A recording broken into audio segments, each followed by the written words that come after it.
প্রিয় লিসেনার্স, আসসালামু আলাইকুম। Feel the real fear with us. দেশ ও দেশের বাইরে যেখান থেকে আপনার হরর ওয়ার্ল্ডের আজকের থার্সডে নাইটের 156তম আয়োজনের সাথে যুক্ত হচ্ছেন বা পরবর্তীতে হবেন, সকলকে জানাচ্ছি শুভেচ্ছা ও ভালোবাসা। আশা করি সবাই ভালো আছেন, সুস্থ আছেন। প্রিয় লিসেনার্স, আজকের এই এপিসোডে বরাবরের মতো আপনাদের পাঠানো 6টি ঘটনা নিয়ে হাজির হয়েছি। আশা করছি ঘটনাগুলো আপনাদের ভয়ের শিহরণ জাগাতে সক্ষম হবে ইনশাল্লাহ।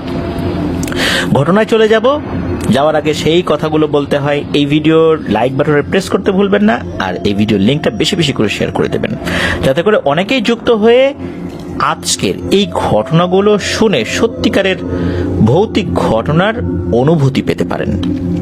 প্রিয় লিসেনার্স, আপনারা যারা ঘটনা পাঠাতে চান তারা লিখে অথবা রেকর্ড করে যে কোনোভাবেই ঘটনা পাঠাতে পারবেন আপনার horrorworldbd@gmail.com এই ইমেল অ্যাড্রেসে। ইমেল অ্যাড্রেসের স্পেলিংটা বলে দিচ্ছি, AFNANTHEHORRORWORLDBD আপনার horrorworldbd@gmail.com। স্পেলিংটাও আমরা আমাদের ভিডিওর ডেসক্রিপশনে দিয়ে রেখেছি। ঘটনা কেমন লাগছে তা জানিয়ে এই ভিডিওর কমেন্ট সেকশনে কমেন্ট করতে পারেন। এছাড়া আমাদের ফেসবুক পেজ এবং গ্রুপ তো রয়েছে আপনার দ্য হরর ওয়ার্ল্ড নামে, সেখানে গিয়েও আপনার মতামত জানাতে পারেন। চলুন ঘটনায় চলে যাব। প্রথম যে ঘটনাটি আপনাদের সাথে শেয়ার করব, এই ঘটনাটি আমাদেরকে যিনি পাঠিয়েছেন তার নাম শেখ মোহাম্মদ ফুয়াদ। ওনার বাড়ি ব্রাহ্মণবাড়িয়া জেলার আখাউড়া উপজেলার মুন্সিবাড়ি দেবগ্রামে। উনি আখাউড়া ক্যামব্রিয়ান কলেজ থেকে এবার 2025 সালে এইচএসসি পরীক্ষা দিচ্ছেন। উনি যে ঘটনাটি পাঠিয়েছেন, এই ঘটনাটি খুবই স্পর্শকাতর একটি ঘটনা। আর ঘটনাটির বিস্তারিত বিবরণ, কোন জায়গায়, কোন এলাকায়, কোন গ্রামে, কোন পাড়ায়, এবং আরও যে সমস্ত তথ্যগুলো উনি দিয়েছেন, এর কোনো কিছুই বলতে পারছি না। এই জন্য আমি আন্তরিকভাবে দুঃখিত। কেন বলতে পারছি না, ঘটনাটি শোনার পরে বুঝতে পারবেন। কারণ এত কিছু যদি প্রকাশ করা হয় তাহলে কি ধরনের কনসিকুয়েন্স হতে পারে সেই জায়গাগুলোতে, সেটাও বুঝতে পারবেন। তো চলুন এই বিষয়গুলো গোপন রেখেই ঘটনাটা শুরু করে দিচ্ছি।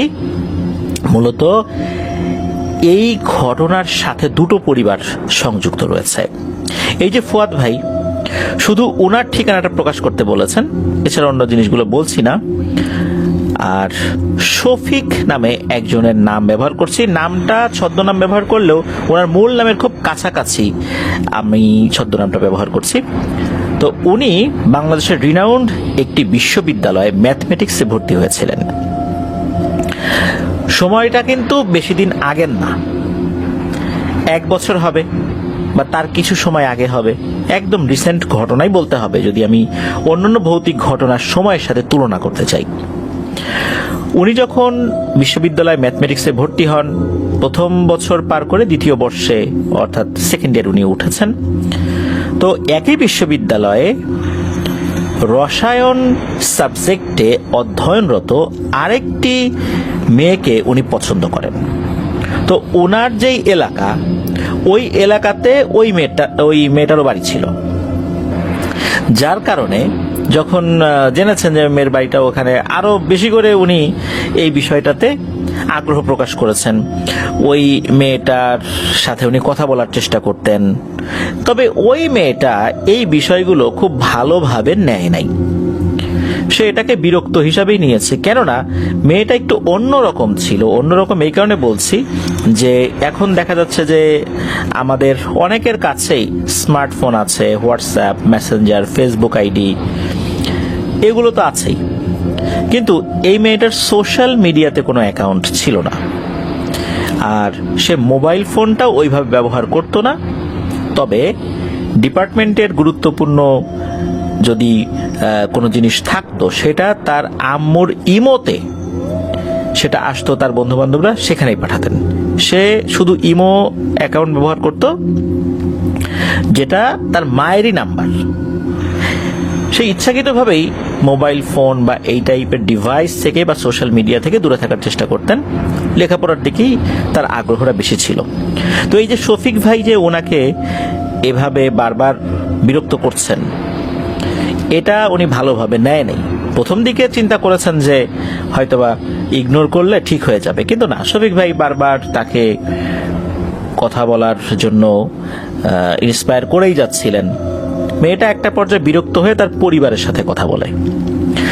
তার পরিবার এই শফিক ভাইয়ের পরিবারের সাথে কথা না বলে যে কাজটি করে বসে, সেটা হচ্ছে ওই মেয়েকে দিয়ে থানায় ইফটিজিং এর একটা মামলা করিয়ে বসায়।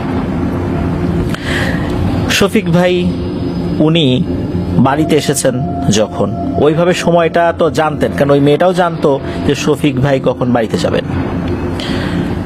এরপর ওইভাবে সময় করে হঠাৎ করে পুলিশ পাঠিয়ে দেওয়া হয়। পুলিশ এসে শফিক ভাইকে ধরে নিয়ে যায়।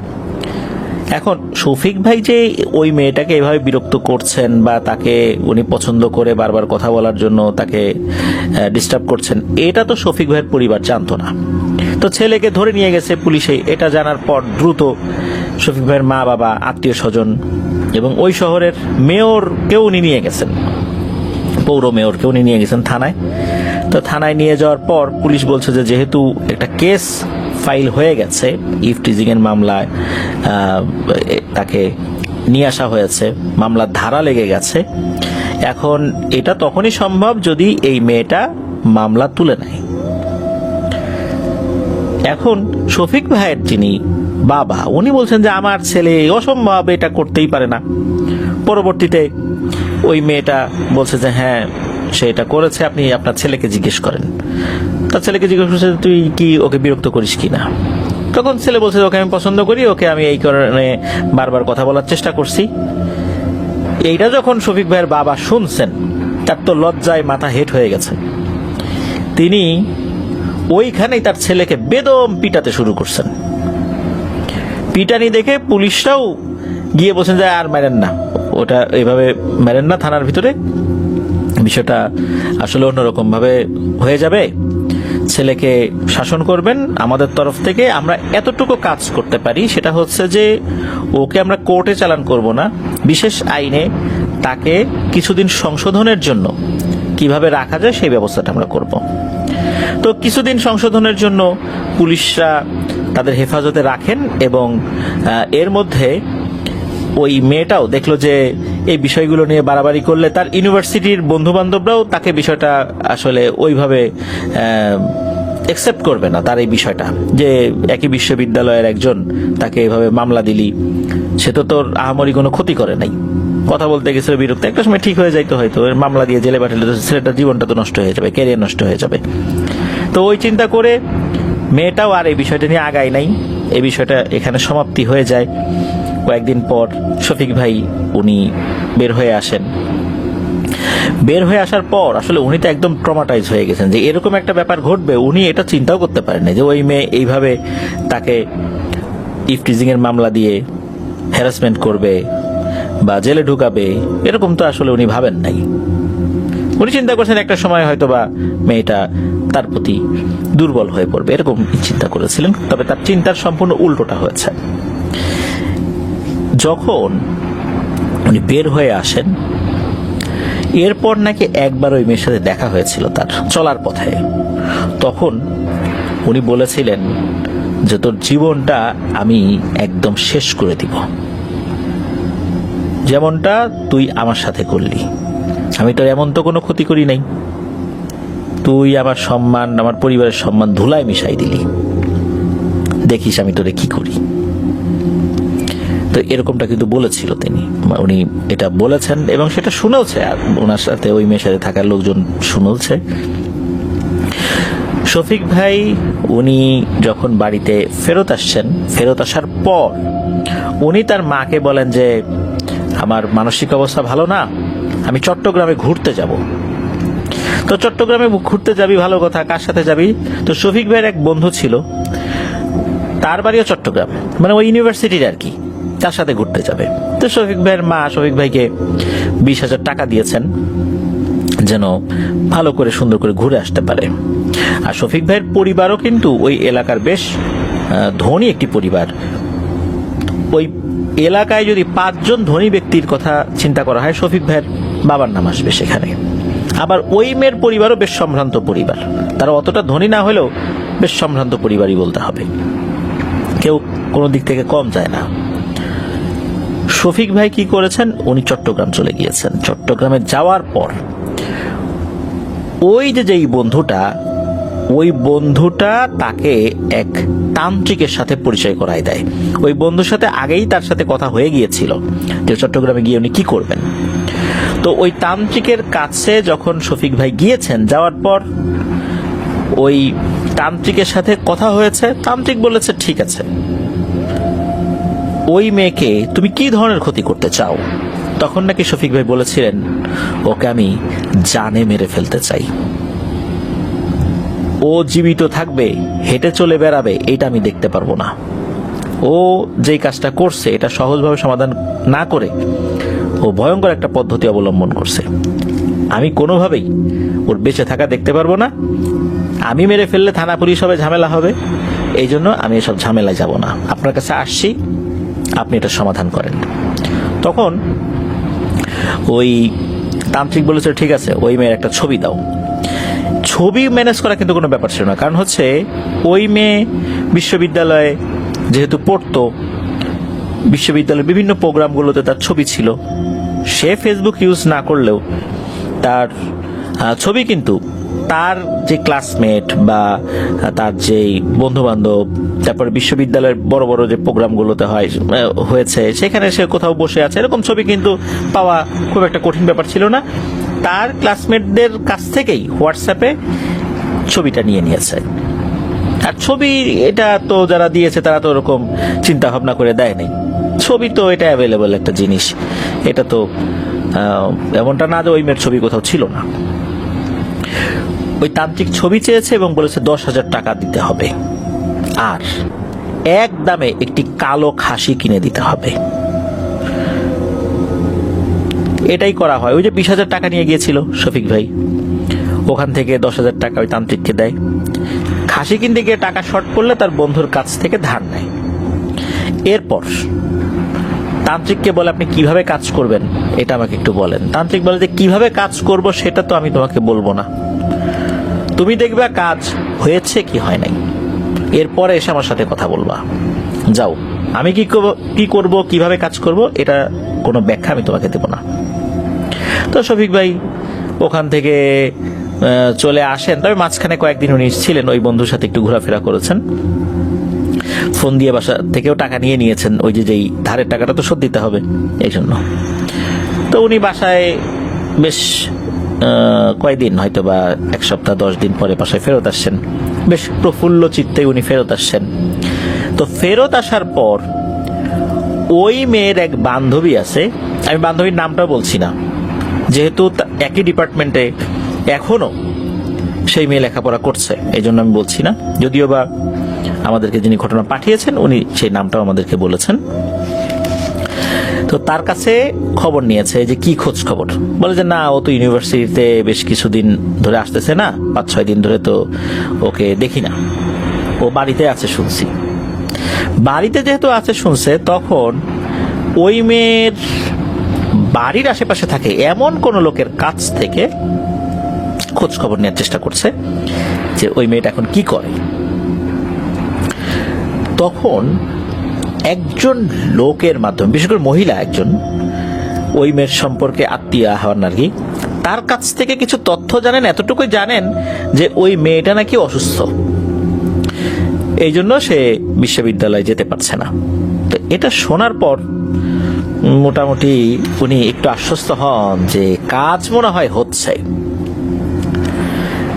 উনি বেশ প্রফুল্ল চিত্তেই আছেন যে কাজ হচ্ছে, মেয়েটা অসুস্থ যেহেতু, সুতরাং তান্ত্রিক তার কাজটা ঠিকঠাক মতোই করছে। এর কয়েকদিন পর উনি আবারও খোঁজ নেন যে ঘটনাটা কি, কতদূর কাজ আগাল। এরপর উনি যখন তথ্য নিয়েছেন কোনো মাধ্যম দিয়ে, এরপর ভয়ঙ্কর কিছু কথা উনি শুনতে পান। উনি জানতে পারেন যে বেশ কয়েকদিন ধরে ওই মেয়ের সাথে বেশ ভয়ঙ্কর কোনো ঘটনা ঘটছে। এক রাত্রে তাকে ঘরে পাওয়া যাচ্ছিল না, বৃষ্টি হচ্ছিল।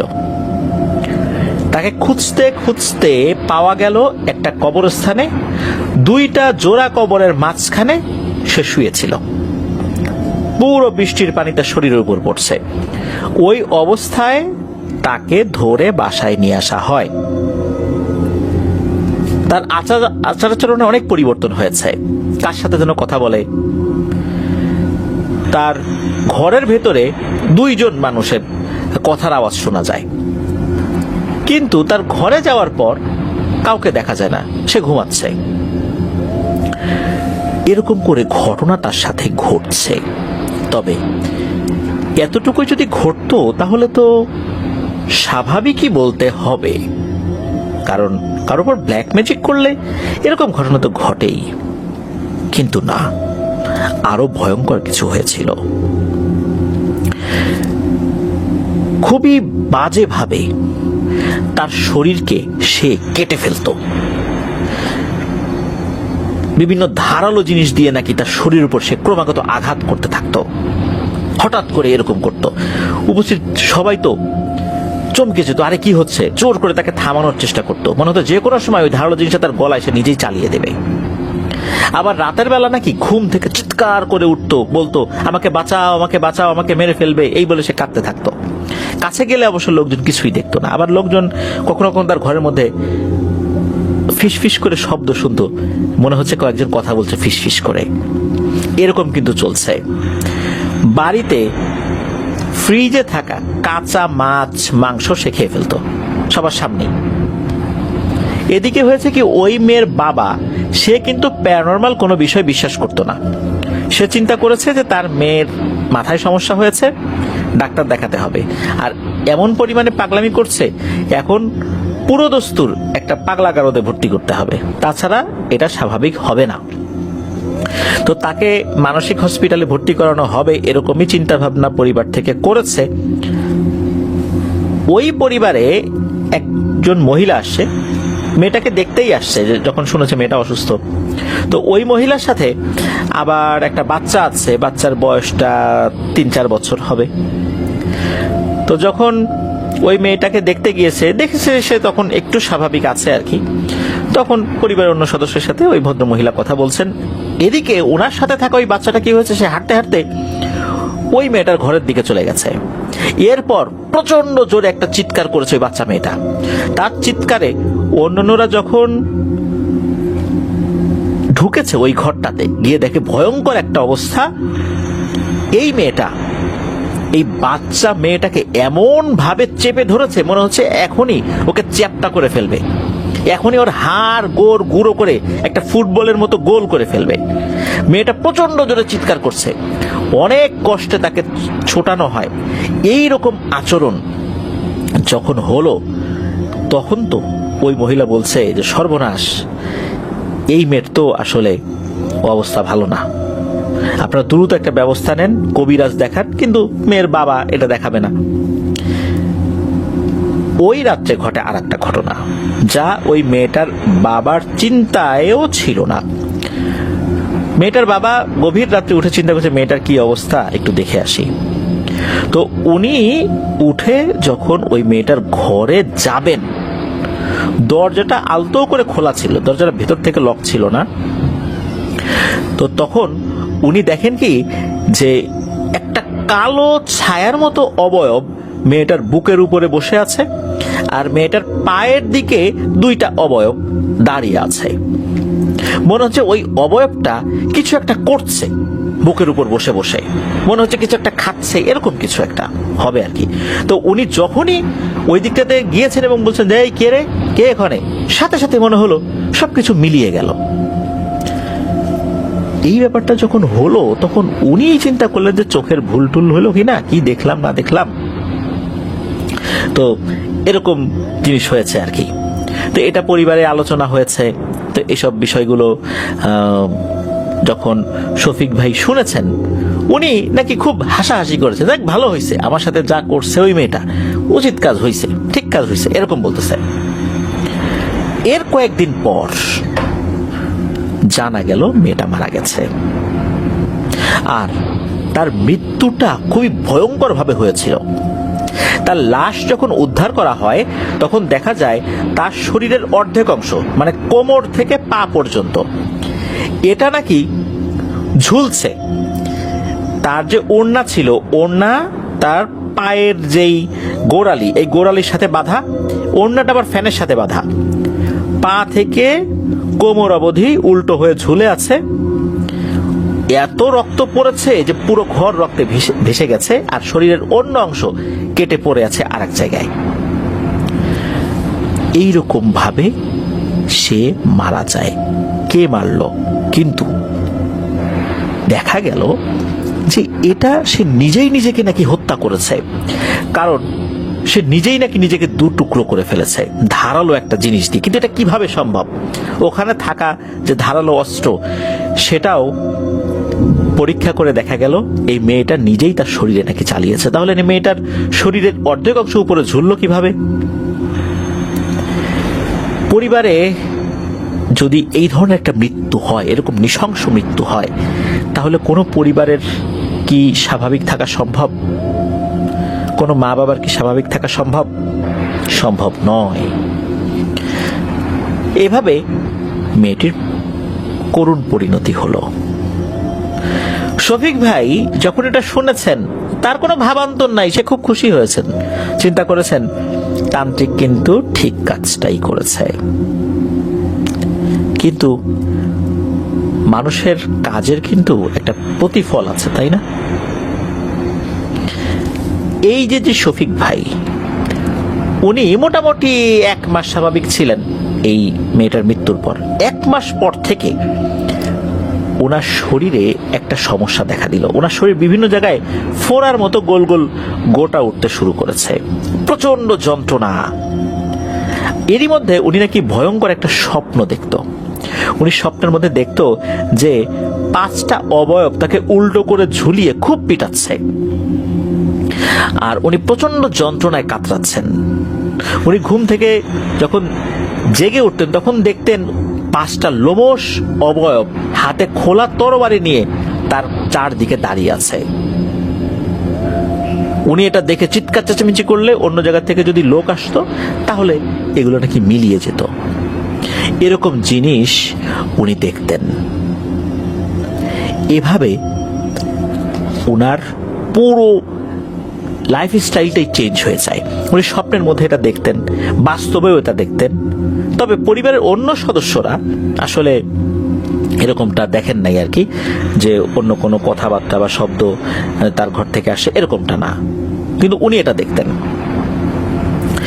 এদিকে কি হয় যে ওনার যেই এই সমস্যাটা তো পরিবাররা যখন জেনেছে, তখন তারা তো কবিরাজির এই ট্রিটমেন্টগুলো তো তারা বিশ্বাস করেন। তারা কবিরাজের সাথে কথা বলেছেন। যখন কথা বলেছেন, তখন কবিরাজ যেই তথ্য দেন, তার এটা আসলে খুবই একটা মর্মান্তিক তথ্য দেন। কবিরাজ জানান যে এই ছেলেটা তার কর্মফল ভোগ করছে। কারণ হচ্ছে, সে চট্টগ্রামে গিয়ে এক তান্ত্রিকের কাছ থেকে ওই মেয়েটার উপর ব্ল্যাক ম্যাজিক করেছিল। এটা খুবই শক্তিশালী প্রাচীন এক ধরনের ব্ল্যাক ম্যাজিক। এটা বান মারা বলে আর কি। মূলত একটা ছাগলকে বলি দিয়ে 3টা ভয়ঙ্কর পিশাচকে আমন্ত্রণ করা হয়েছে।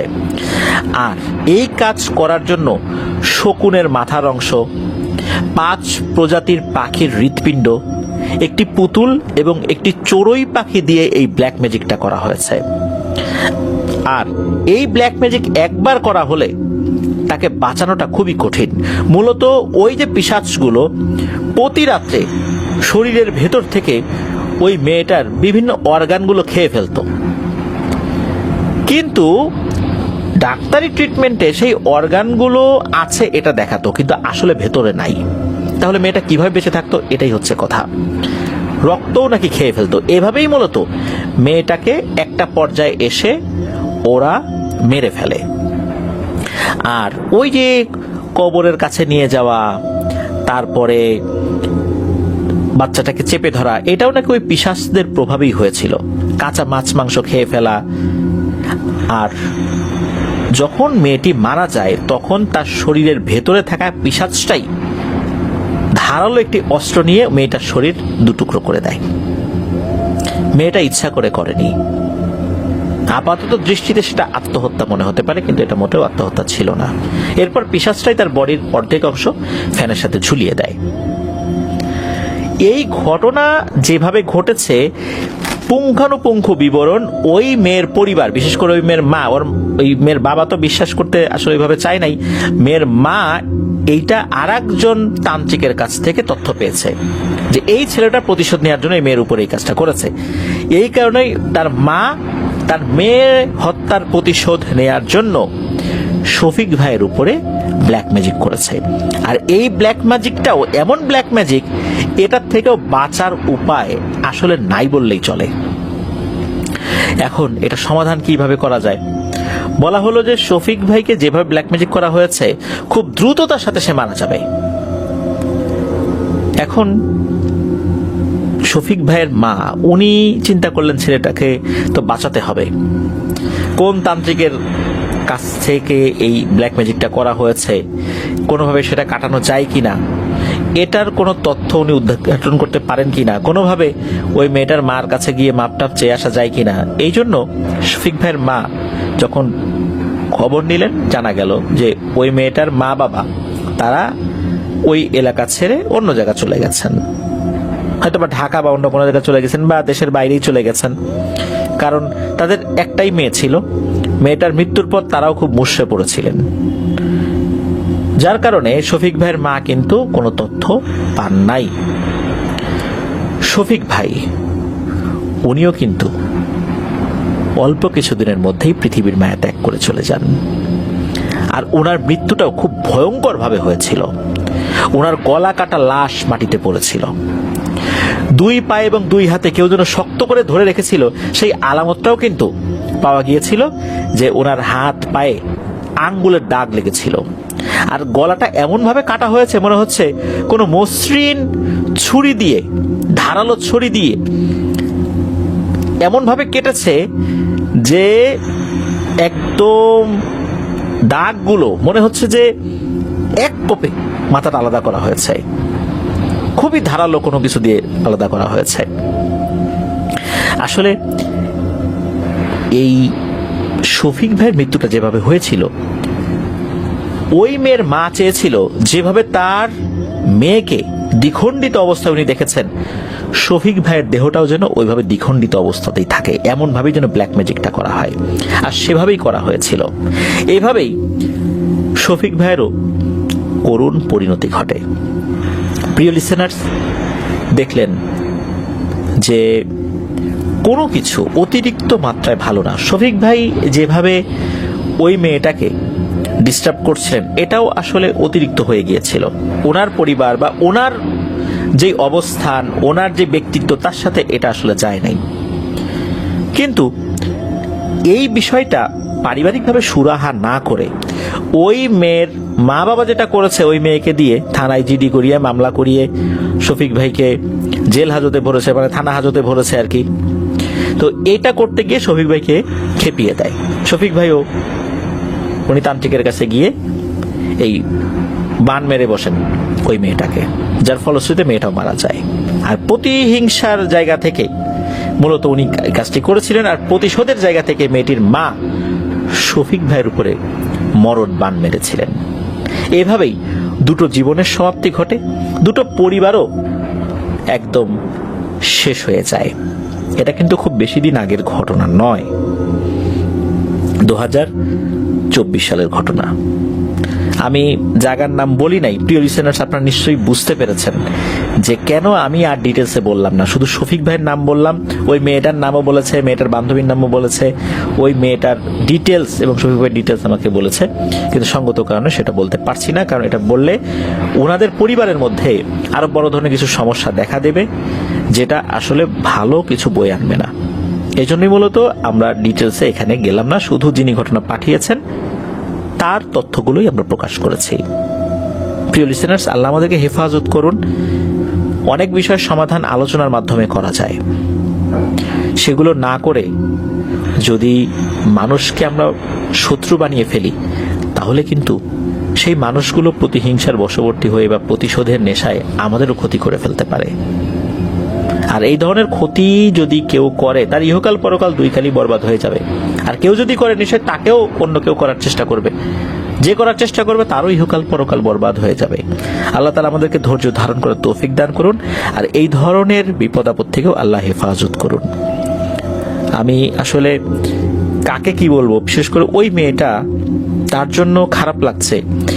কারণ তার যে খুব বেশি বয়স হয়েছিল তা তো না, বিশ্ববিদ্যালয়ের সেকেন্ড ইয়ারে পরে, ইন্টারমিডিয়েট পাশ করার পরে ভর্তি হয়েছে, সে তো তার পরিবার দ্বারা কনভিন্সড। কারণ যে মেয়ে সোশ্যাল মিডিয়াতে অ্যাক্টিভ না, ফোন ওভাবে ব্যবহার করে না, সে তো তার পরিবারের কথাই শোনে, তাই পরিবারের কথাই কিন্তু সেই কাজটি করেছিল। তার পরিণতি কি বরণ করতে হলো তাকে। এই ধরনের সমস্যাগুলোতে তো আইন আদালতের মাধ্যমে সুরাহা করা সম্ভব নয়। কেউ যদি ব্ল্যাক ম্যাজিক করে মামলা করা তো যায় না, এর কোনো প্রমাণ থাকে না। ওই মেয়ের পরিবার কিন্তু মামলা করতে চেয়েছিল, কিন্তু এগুলোর তো প্রমাণ নাই। এই কারণেই পরবর্তীতে প্রতিশোধের নেশায়, মেয়ে হত্যার প্রতিশোধ নেওয়ার জন্যই ওনারা এই পথ বেছে নিয়েছিলেন। আমরা চাই না এরকম কারোর সাথে হোক। চলুন প্রিয় লিসেনার্স, চলে যাব আমাদের এবারের 156তম এপিসোডের নতুন আরো একটি ঘটনায়। প্রিয় লিসেনার্স, আসসালামু আলাইকুম।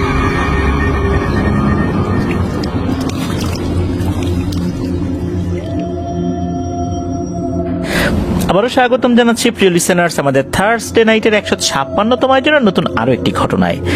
এখন যার ঘটনা আপনাদের সাথে শেয়ার করব, উনি এর আগেও আমাদেরকে ঘটনা পাঠিয়েছেন। উনি একজন রেমিটেন্স যোদ্ধা ভাই। ওনার নাম মোহাম্মদ আশিক মন্ডল। ওনার বাড়ি আমার যে জেলা রাজবাড়িতে, আর ওনার মূল যেই গ্রামটা সেটা হচ্ছে রাজবাড়ী জেলার গোয়ালন্দ উপজেলার ছোট ভাকলা ইউনিয়নের চর বরাট নামক গ্রামে। উনি এর আগে একটি ঘটনা পাঠিয়েছিলেন, সেই ঘটনাটার নাম ছিল জিনের শর্ত। ঘটনাটি উনি ওনার যে ফ্রেন্ড সার্কেল যারা আছেন তাদেরকে শুনিয়েছেন, এছাড়া আরো অনেককেই শুনিয়েছেন। তো শোনার পর ওনার বন্ধুদের মধ্যে একজন বন্ধু, যার নাম হচ্ছে রাব্বি, সে তার নিজের ভাইয়ের সাথে ঘটে যাওয়া একটি ঘটনা বলেছে। আর এই ঘটনাটি যেন আপনাদের ওয়ার্ল্ডে শেয়ার করা হয়, এই জন্যই মূলত উনি ঘটনাটি এই আশিক মন্ডল ভাইকে দিয়েছিলেন। চলুন ঘটনায় চলে যাই। তো এই যে রাব্বি, ওদের বাসা কিন্তু এই চর বরাটেই, আশিক মন্ডল ভাইদের থেকে একটু দূরে। আর ঘটনাটি এখন থেকে 7 থেকে 8 বছর আগে ঘটেছিল, 2017 সাল 16 সাল এরকম আর কি। তো ওই রাব্বির ভাইয়ের নাম হচ্ছে রেজাউল। তো এই রেজাউল ভাই ছিলেন বড়, আর ওনার আব্বা মানে রেজাউল ভাইয়ের আব্বা, রেজাউল ভাইয়েরা ছোট থাকতেই মারা যান। রেজাউল ভাইরা ছিলেন 2 ভাই। ওনারা মামাদের বাড়িতে থাকতেন, মামাদের বাড়িতেই ওনারা বড় হয়েছেন। তো একদিন তার ফুপা এই রেজাউল ভাইদের বাড়িতে আসেন এবং দাওয়াত দিয়ে যান রেজাউল ভাইদের। তো বলে রাখা ভালো, এই রেজাউল ভাইয়ের ফুপার বাড়ি ছিল দৌলতদিয়া যে ঘাটটা রয়েছে, 3 নম্বর ফেরিঘাট যেটা, ওইখানে ঠিক 3 নম্বর ফেরিঘাটের পেছনের যে এলাকা, ওইখানে হচ্ছে তার ফুপু বাড়ি। তো ফুপা তো এসে দাওয়াত দিয়ে গিয়েছেন। তো রেজাউল ভাই উনি সকাল সকাল পাচুরিয়া থেকে ট্রেনে চলে যান দৌলতদিয়া ঘাটে। ওইখান থেকে হেঁটে, মানে ট্রেনটা যখন গিয়েছে দৌলতদিয়া ঘাটে, ওখান থেকে ট্রেন থেকে নেমে ওখান থেকে হেঁটে চলে গিয়েছেন তার ফুপু বাড়িতে। তো ফুপু বাড়িতে গিয়ে দেখেন তার ফুপু পিঠা বানাচ্ছে। উনিও খুব মজা করে পিঠা খেয়েছে। রেজাউল ভাইয়ের কাছে অবশ্য টাকা ছিল না ওই সময়। উনি যে গাড়ি ভাড়া দিয়ে বাড়িতে আসবেন, আবার ট্রেনটাও মিস করেছেন, পরবর্তী যে ট্রেনটা আসে আর কি, তো ওইটা মিস করেছেন। এই কারণে উনি চিন্তা করলেন যে আমি হেঁটে হেঁটেই বাড়ি চলে যাই। হ্যাঁ, সময় লাগবে কিন্তু যাওয়া যাবে। উনি দ্রুত চলে আসার জন্য ভেতর দিক দিয়ে যে রাস্তাগুলো রয়েছে ওই রাস্তা ধরেন। তো একটা জায়গা রয়েছে কাওয়াদানি নামক একটা জায়গা, তো ওই কাওয়াদানি হয়ে আসলে অনেক তাড়াতাড়ি চলে আসা যাবে। তো হেঁটে আসছে, তখন দুপুরবেলা। উনি হেঁটে হেঁটে বাড়িতে আসতে থাকেন। তো কাওয়াদানির গ্রাম শেষ করে একটা বাগান, তারপর ছোট নদী। এই ছোট নদীটা পার হয়ে 5 মিনিট হাঁটলেই বাড়িতে চলে আসা যায়। তো ওই জায়গাটা ছিল চর এলাকা, বসত বাড়ি তেমন একটা ছিল না। তো কাওয়াদানি শেষ করে বিশাল মাঠের মাঝে কয়েকটা খই গাছ ছিল। এই খই গাছ হলো জিলাপির যে প্যাচ, ওরকম জিলাপির প্যাচের মতো একটা ফল আছে, দেখতে খইয়ের মতো হয়, খুব ভালো একটা ফল। তো রেজাউল ভাই একাই হেঁটে আসছিলেন। তো দূর থেকে দেখেন একজন বৃদ্ধ লোক পাঞ্জাবি পরা খই গাছের নিচে দাঁড়িয়ে তাকে ডাকছে। এখন দিনের বেলা গিয়েছেন, তো রেজল ভাই তার কাছে গিয়েছেন, যাওয়ার পর রেজল ভাইকে ওই লোকটা বলছেন যে কি মনা কোহানে যাও, লোকাল ভাষায় আর কি, কি মনা কোহানে যাও। তো রেজাউল ভাই বলেন আমি তো বাড়িতে যাব। তখন বলছে তোমার বাড়ি কনে? তখন উনি বলেন যে বাড়ি পাচুরিয়াতে, চর বরাটে। ওই লোক বলে আরে আমি তো ওইদিকে যাব, চলো একসাথে যাই। একসাথে হাঁটা শুরু করলেও ওই যে বৃদ্ধ লোকটা, সে কিন্তু রেজল ভাইয়ের কাছ থেকে কিছুটা দূরত্বে থেকেই সামনে হাঁটতে থাকেন, আর রেজল ভাই কিছুটা পেছনে পেছনে। তো হাঁটতে হাঁটতে একটা বাগান আছে, বাগানের কাছে আসতেই রেজল ভাই কয়েক সেকেন্ডের জন্য অন্যদিকে তাকিয়েছেন কি মনে করে। এরপর সামনে তাকিয়ে দেখেন যে বৃদ্ধটা নাই। চারপাশে খুঁজেও তাকে পাওয়া গেল না। চিন্তা করে মুরব্বী মানুষ কোথায় গেল, সামনেই তো ছিল। চিন্তা করে হয়তো বাগানের মধ্যে ঢুকে গেছে, ভিতরে গেলে তাকে দেখা যাবে। আর ওই বাগানের গাছগুলো কিন্তু ছোট ছোট ছিল, বড় না, আবার ঘন জঙ্গল এরকম না। তো রেজল ভাই উনি যখন বাগানের মধ্যে গিয়েছেন, সেখানে গিয়েও কাউকে দেখতে পান না। তখন রেজল ভাই একটু ভয় পান, কি ব্যাপার, লোকটা কোথায় গেল দিনের বেলাতে। উনি ওখান থেকে এক দৌড়ে বাড়িতে চলে আসেন। বাড়িতে এসে নাকি জ্ঞান হারিয়ে ফেলেন। বাড়ির সবাই তাকে ডাক্তারের কাছে নিয়ে যায়, জ্ঞানও ফেরত আসে। একটু সুস্থ হলে রেজল ভাই কি দেখেছেন খুলে বলেন। এখন ভয় পেলে গ্রামের মানুষ যা করে আর কি, ওই লোহা আগুনে পুড়িয়ে লাল করে পানির মধ্যে ডুবিয়ে সেই পানি খাওয়ানো, তো এভাবে চলে যায়। আর লোকজন বলে আরে দিন দুপুর বেলা তুই কি থেকে কি দেখছিস, ওটা মানুষই হবে, ওটা ভূত টুত হবে না, তুই তো রাতের বেলা আসিস নেই, হয়তো অন্য কোনো দিক চলে গেছে, এই আর কি। তো রেজল ভাই কিন্তু উনি ছোট মানুষ ছিলেন না, ওনার বয়স মোটামুটি 25-26 হয়ে গেছে। তো রেজল ভাইকে বিয়ে দেওয়ার জন্য রেজল ভাইয়ের মামারা মেয়ে দেখছিলেন। মেয়ে দেখাও শেষ, বিয়েও হয়ে যায়। তো বিয়ের দিন সন্ধ্যার সময় রেজল ভাই ওয়াশরুমে গিয়েছেন। ওয়াশরুম থেকে বের হয়ে দেখেন ওই যে যেই বৃদ্ধ লোকটা যাকে কিছুদিন আগে দেখেছিলেন, ওই লোকটা তার সামনে দাঁড়িয়ে আছে। তবে এই লোকটার এখনকার উচ্চতা আর আগের উচ্চতা এক না। ওই লোকটার এখনকার উচ্চতা প্রায় 7-8 ফুট লম্বা, আগের উচ্চতা থেকে তাহলে কত লম্বা হতে পারে। রেজল ভাইকে দেখে হেসে ওই লোকটা বলে, কিরে বিয়ে করলি, মিষ্টি খাওয়ালি না? এই কথা বলেই নাকি এমন ভাবে হাসছে, এই হাসির শব্দ সাধারণ কোনো অট্টহাসির শব্দ না, মনে হচ্ছে আকাশ থেকে বাজ পড়ছে এমন শব্দ। রেজল ভাই এক চিৎকার দিয়ে বেহুশ হয়ে যান। বাড়ির সবাই দৌড়ে এসে দেখে এই অবস্থা, তাকে জ্ঞান ফেরানোর চেষ্টা করে, জ্ঞান ফেরত আসছে না, ডাক্তারের কাছে নিয়ে যায়। তো ডাক্তার ট্রিটমেন্ট করেন, তবে পরের দিন রেজল ভাইয়ের জ্ঞান ফিরেছিল।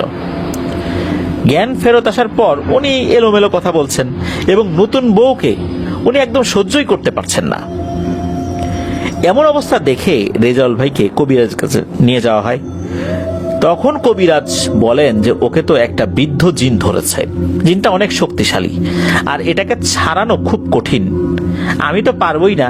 আমি কেন, কেউ মনে হয় ছাড়াতে পারবে না, যদি না ওই জিনটা নিজের ইচ্ছায় চলে না যায়। তবে কেন এই জিনটা তার পিছু নিয়েছে এটা বলা যাচ্ছে না। হুজুর কিছু ওই কবিরাজ কিছু তদবির দিয়ে দেন, বলেন যে আল্লাহ চান তো জিনটা ওর থেকে দূরে সরে থাকবে, তবে সমস্যা রয়ে যাবে, এটাও বলে দেন তিনি। মোটামুটি 2-3 মাসের মধ্যে তেমন কোনো সমস্যা ছাড়াই রেজল ভাই দিব্যি অন্যান্য কাজকর্ম পরিচালনা করছিলেন। ঘটনা এরপর শুরু হয় তার ভাইয়ের সাথে। তো রেজল ভাইয়ের নাম হচ্ছে শহীদ। শহীদ ছিল তার বাবা মায়ের একমাত্র সন্তান। তো এখানে ভাই বলছি কিন্তু আপন ভাই না, মামাতো ভাই, ফুফাতো ভাই, এরকম ভাই আর কি। তো এই শহীদ ছিল তার মা বাবার একমাত্র সন্তান। শহীদ নিয়মিত সালাত আদায় করতেন, এক কথায় অসাধারণ একটা ছেলে ছিল, সবাই ওর প্রশংসা করত। তো পাশের গ্রামে এক হিন্দু বাড়িতে দাওয়াত খাওয়ার জন্য শহীদ গিয়েছিল। তো দাওয়াত খেয়ে আসার সময় ওই বাড়ি থেকে যখন বের হয়েছেন আর কি, আসার পথে একটা মিষ্টির দোকান পড়ে। তো তার মায়ের জন্য কিছু মিষ্টি কিনে নিয়ে এসেছে। তো প্রতিমধ্যে কিন্তু একটা বিশাল বাঁশঝাড় এবং ছোট্ট একটা পুকুর পড়ে। তো অনেক আগে থেকে শুনে আসছে ওই বাঁশঝাড়ে ভয়ানক কিছু আছে, কিন্তু কেউ কখনো ওইভাবে ভয় পায় না, হালকা পাতলা ভয়টা কেউ পেয়েছে। তো শহীদ মিষ্টি নিয়ে যখন ওই বাঁশঝাড়ের নিচ দিয়ে যাচ্ছিল, তখনই একরকম গরম বাতাস তার শরীরে লাগে, শরীরটা একটু খারাপ লাগে। তারপর শহীদ বাড়িতে চলে আসে। শহীদ বাড়িতে গিয়ে ঘুমিয়ে পড়ে। ঘুম থেকে উঠে তার মায়ের জন্য আনা মিষ্টি সে মাকে না দিয়ে নিজেই সব খেয়ে ফেলে, আবার ঘুমিয়ে পড়ে। পরবর্তীতে ঘুম থেকে উঠে শহীদ তার মাকে বলে, ও মা, তোমার জন্য মিষ্টি আনছি, ওগুলো খাও নাই? শহীদের মা অবাক হয়ে বলে, আরে তুই মিষ্টি আনছিস, তুই তো ঘুম থেকে উঠে নিজেই খেয়ে ফেললি, আবার ঘুমাই গেলি। শহীদ অবাক হয়ে বলে, কি বলো, আমি তো কোনো মিষ্টি খাইনি, আমি তো মিষ্টি আনছি তোমার জন্য। শহীদের মা বলে, আরে তুই তো খাইছিস, আমার সামনেই খাইলি, আমি তো দেখলাম, আর তুই খাইছিস, আমার খাওয়া হয়ে গেছে, এটা নিয়ে তোর চিন্তা করার দরকার নেই। শহীদ তো অবাক হয়ে যায়, সে মিষ্টি খেলো কখন, তার তো আর মনে পড়ে না। ওই দিন রাত থেকে শুরু হয়ে যায় কিছু অস্বাভাবিক ব্যাপার শহীদের সাথে ঘটা। শহীদ বেশ এলোমেলো কথাবার্তা বলতে থাকেন, এই হাসে, এই কাঁদে, মেয়েদের মতো করে অঙ্গভঙ্গি করে, মেয়েদের মতো করে কথা বলতে থাকে, ঘরে থাকতে চায় না, কোনোভাবে রাতটা পার করা হয় আর কি। এরপর শহীদকে নিয়ে যাওয়া হয় একটা মাদ্রাসার হুজুরের কাছে। তো হুজুর ঝাড়ফুঁক করে দেন, মোটামুটি কয়েকদিন ভালো থাকে, আবার একই সমস্যা শুরু হয়। শহীদ একবার পানিতে নামলে শুধু গোসল করে, ডুব দেয়, পানি থেকে উঠতে চায় না, ঘন্টার পর ঘন্টা চলে, সে পানি থেকে কোনোভাবে উঠবে না, মানুষ দিয়ে ধরিয়ে তাকে উঠাতে হতো। তো একদিন রাত্রে সে ওই যে এই হাসি, এই কান্না এরকম শুরু করেছে। আর ওই দিন শহীদের মামা ঢাকা থেকে বাড়িতে এসেছিল। এরকম চিল্লাপাল্লা শুনে তার তো ঘুম ভেঙে যায়। গিয়ে দেখে শহীদ এমন করছে, মামা তো ভীষণ রেগে যায়। শহীদের কাছে গিয়ে বলে, এই কি পাগলামি শুরু করছিস, তোদের তাহলে কি ঘুমাইতেও পারবো না? ভণ্ডামির জায়গা পাসটা না? কয়েকদিন আগে রেজাউল শুরু করলো, এখন আবার তুই শুরু করছিস, এই তোদের কি সমস্যা রে? আমি যেন এসব না করা দেখি আর।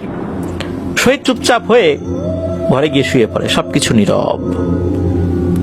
শহীদের মামা যেই না ঘরে গিয়ে শুয়ে একটু ঘুম ঘুম ভাব আসছে তার, তখনই অদৃশ্য ভাবে কয়েকবার বিছানার উপরে কে যেন তাকে শূন্যে তুলে আবার আসার মানে।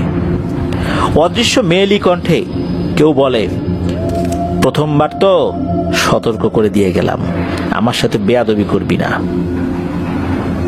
যদি আবার করিস বুঝছিস তো কি করব। শহীদের মামা তো ভয়ে একদম অবস্থা খারাপ তার, সে তো চিন্তাই করতে পারেনি এরকম কিছু হবে। তখন পরিবারের সবাই চিন্তা করে যে শহীদের সাথে নিশ্চয়ই কিছু একটা আছে। তখন আবার শহীদের কাছে গিয়ে ওকে ধরাধরি করে আবার একটা ফকিরের কাছে নিয়ে যাওয়া হয়। ফকির কিছু তদবির করেন, বলেন যে শহীদকে বিয়ে দিয়ে দাও, ওর সাথে একটি পরী আছে, ওকে যদি বিয়ে দিয়ে হয় তাহলে পরীটা শহীদের কাছে সে বিরক্ত করতে পারবে না। খুব দ্রুততার সাথে শহীদকে বিয়ে দেওয়া হয়। আস্তে আস্তে শহীদের সমস্যাটাও কমতে থাকে। কিন্তু ওই যে রেজাউল, এর সমস্যা আবার বাড়তে থাকে। রেজাউল ভাই, উনি যখন ওনার স্ত্রীর সাথে এক ঘরে ঘুমায় থাকতেন, মাঝে মাঝে দেখতেন যে ওনার স্ত্রীর পাশ থেকে কালো লম্বা একটা অবয়ব উঠে কোন দিকে যেন চলে যাচ্ছে। যখন ওটা উঠে চলে যায়, উনি কোনো সারা শব্দ করতে পারেন না। দিনে দিনে এটা বাড়তে থাকে। রেজাউল ভাই বলেন যে এরকম ঘটনা ঘটছে। আবার রেজাউল ভাইকে ওই ফকিরের কাছে নিয়ে যাওয়া হয়, আগের মতোই জিন হাজির করার চেষ্টা করা হয়, কিন্তু তেমন কোনো লাভ হয় না। জিন হাজির করতে ব্যর্থ হয় সবাই, কিছু তদবির ঝাড়ফুঁক করে দেয়, কারণ এর আগে জিন হাজির করার চেষ্টা করা হলেও কিন্তু হয় নাই, পারে নাই রেজাউল ভাইয়ের সাথে থাকা জিনগুলোকে হাজির করতে। এরপর অনেক ডাক্তার দেখানো হয়েছে, প্রতি রাত্রেই নাকি ওই অবয়বটা এই রেজাউল ভাই দেখতে পেত, যে তার স্ত্রীর পাশ থেকে লম্বা কালো একটা অবয়ব উঠে চলে যাচ্ছে। একটা সময় নাকি রেজাউল ভাই তার স্ত্রীকে ভীষণ ভয় পেতে থাকে, বউকে একদমই সহ্য করতে পারতেন না, কাছে আসলেই ভয় পেতেন। একটা পর্যায়ে রেজাউল ভাইয়ের স্ত্রী রেজাউল ভাইকে ছেড়ে চলেই যায়। রেজাউল ভাই একা থাকেন, কিন্তু এবার উনি দেখতে থাকেন ওনার বিছানার নিচে, বিছানার পাশে বড় বড় কালো মোটা সাপ শুয়ে থাকে, ঘুরে বেড়ায়। এভাবেই কাটতে থাকে দিন। উনি বলেন যে এরকম উনি দেখছেন। এদিকে এই যে রাব্বি ভাই যিনি ঘটনা বলেছেন, উনি ঢাকায় বড় মাপের একজন রাকিকে পান, যিনি মূলত এই জিন রিলেটেড অনেক কাজ করেন, তো তার কাছে নিয়ে যাওয়া হয়। তো রেজাউল ভাইকে দেখে তিনি বলেন যে তার সাথে নাকি 3টা পিশাচ প্রকৃতির শক্তিশালী জিন আছে, এগুলো নাকি তার থেকে আলাদা করা যাবে না। কেন তার কাছে এসেছে এটাও নাকি বলা যাচ্ছে না। যদি আলাদা করতে হয় তাহলে নাকি রেজাউল ভাইকে বাঁচানো যাবে না। রাব্বি ভাই হতাশ হয়ে রেজাউল ভাইকে বাড়িতে নিয়ে আসেন। এভাবেই ভয় নিয়ে রেজাউল ভাইয়ের দিন চলতে থাকে। রাতে ঘুমানোর পর যদি উনি সাপ দেখতেন তখন রাব্বিকে ফোন দিতেন, বলতেন যে আমার বিছানার নিচে উপরে অনেক বড় বড় সাপ চলাচল করছে। তো রাব্বি আবার সাহস দিয়ে বলতে, আরে সাপগুলো কি তোর ক্ষতি করতেছে নাকি, চুপচাপ ঘুমায় থাক। রেজাউল ভাই বলতো যে না, ক্ষতি তো করতেছে না। তখন রাব্বি বলতে চুপচাপ ঘুমায় থাক। আর আরেকটা বিষয়, সেটা হচ্ছে এই যে রাব্বি যদি রেজাউল ভাইকে ফোন দিত, প্রথম কয়েক সেকেন্ড খুবই গম্ভীর কণ্ঠ উনি শুনতেন, কি যেন বলতেন। প্রথম দিকে রাব্বি এটা ধরতে পারে নাই, তো পরে বুঝতে পেরেছে যে আসলে কি এটা রেজাউল ভাই কথা বলছে। যেই কথাগুলো বলেছে ওই অল্প কয়েক সেকেন্ডে, এটা পরবর্তীতে রেজাউল ভাই যখন ওনার কণ্ঠটা স্বাভাবিক বলে মনে হতো তখন তাকে জিজ্ঞেস করলে বলতে, কই না তো, আমি এরকম কথা আমি এখন বলি নাই। তো এভাবেই কাটতে থাকে দিন। এরপর রেজাউল ভাই আস্তে আস্তে মানসিক ভারসাম্য হারাতে থাকেন। বর্তমানে রেজাউল ভাই পুরোদস্তুর একজন মানসিক ভারসাম্যহীন মানুষ, অর্থাৎ পাগল। বাড়িতে তাকে এখন শেকল দিয়ে মাঝে মাঝে বেঁধে রাখতে হয়। একদম উন্মাদ হয়ে গেছেন। প্রিয় লিসেনার্স, এই ঘটনায় রেজাউল ভাইয়ের অপরাধ কি, এটা কি আপনারা বলতে পারবেন? না, আপনারা বলতে পারবেন না, আমিও পারবো না। কেননা উনি দিনের বেলা আসছেন একটা জায়গা থেকে, তার ফুপু বাড়ি থেকে, পিঠা খেয়েছেন, পানি খেয়েছেন, আরো খাবার খেয়েছেন, আসছেন। ওই পথ দিয়ে আসার সময় রেজাউল ভাই কি করেছেন এমন তো কোনো কিছু জানা যায় না। কোনো কবিরাজও বলতে পারে না যে কি কারণে তার পিছনে লেগেছে। প্রথমে একটা বৃদ্ধ জিন লেগেছে, এরপর নাকি 3টা পিশাচ লেগেছে। আবার তার ভাই শহীদের সাথে সমস্যা, কেন এমনটা হয়েছে এটা বলতে পারে নাই কেউ। আর বিনা অপরাধেই রেজাউল ভাই একজন মানসিক ভারসাম্যহীন মানুষ হিসাবে খুবই কষ্টে দিনানিপাত করছেন। উনি তো একজন স্বাভাবিক মানুষ ছিলেন, দিব্যি স্বাভাবিক মানুষ, বিয়ে করেছেন, তার সংসার হয়েছিল। কেন এমনটা হলো? মানুষের ভাগ্য কিভাবে পরিবর্তন হয়ে যায়, মুহূর্তের মধ্যেই পরিবর্তন হয়ে যায়। রেজাউল ভাইয়ের মতো মানুষ, উনি কোনো ধরনের কোনো ভুল ত্রুটি বা অপরাধ ছাড়াই এরকম জীবন ওনাকে মেনে নিতে হয়েছে। উনি এখন মানসিক ভারসাম্যহীন, এখন তো আর কিছু বলতে পারেন না। যখন বলতে পারতেন ওনার সাথে ঘটে যাওয়া ঘটনাগুলো সবাইকে উনি বলতেন। উনি যেহেতু এখনো বেঁচে আছেন, আমরা দোয়া করি আল্লাহ তাআলা রেজাউল ভাইকে পরিপূর্ণভাবে সুস্থতা দান করুন, আর এই প্রভাব থেকেও আল্লাহ তাআলা তাকে মুক্তি দিন। শহীদ ভাইয়ের জন্য দোয়া করি, ওনার মধ্যে যেহেতু এখনো কিছু সমস্যা রয়ে গেছে, আল্লাহ তাআলা তাকেও ভালো করুন। ধন্যবাদ জানাচ্ছি আশিক মন্ডল ভাইকে আপনার পাঠানো এই ঘটনার জন্য। চলুন প্রিয় লিসেনার্স, আমরা চলে যাব আমাদের এবারের থার্সডে নাইটের 156তম আয়োজনের নতুন আরো একটি ঘটনায়। আবারও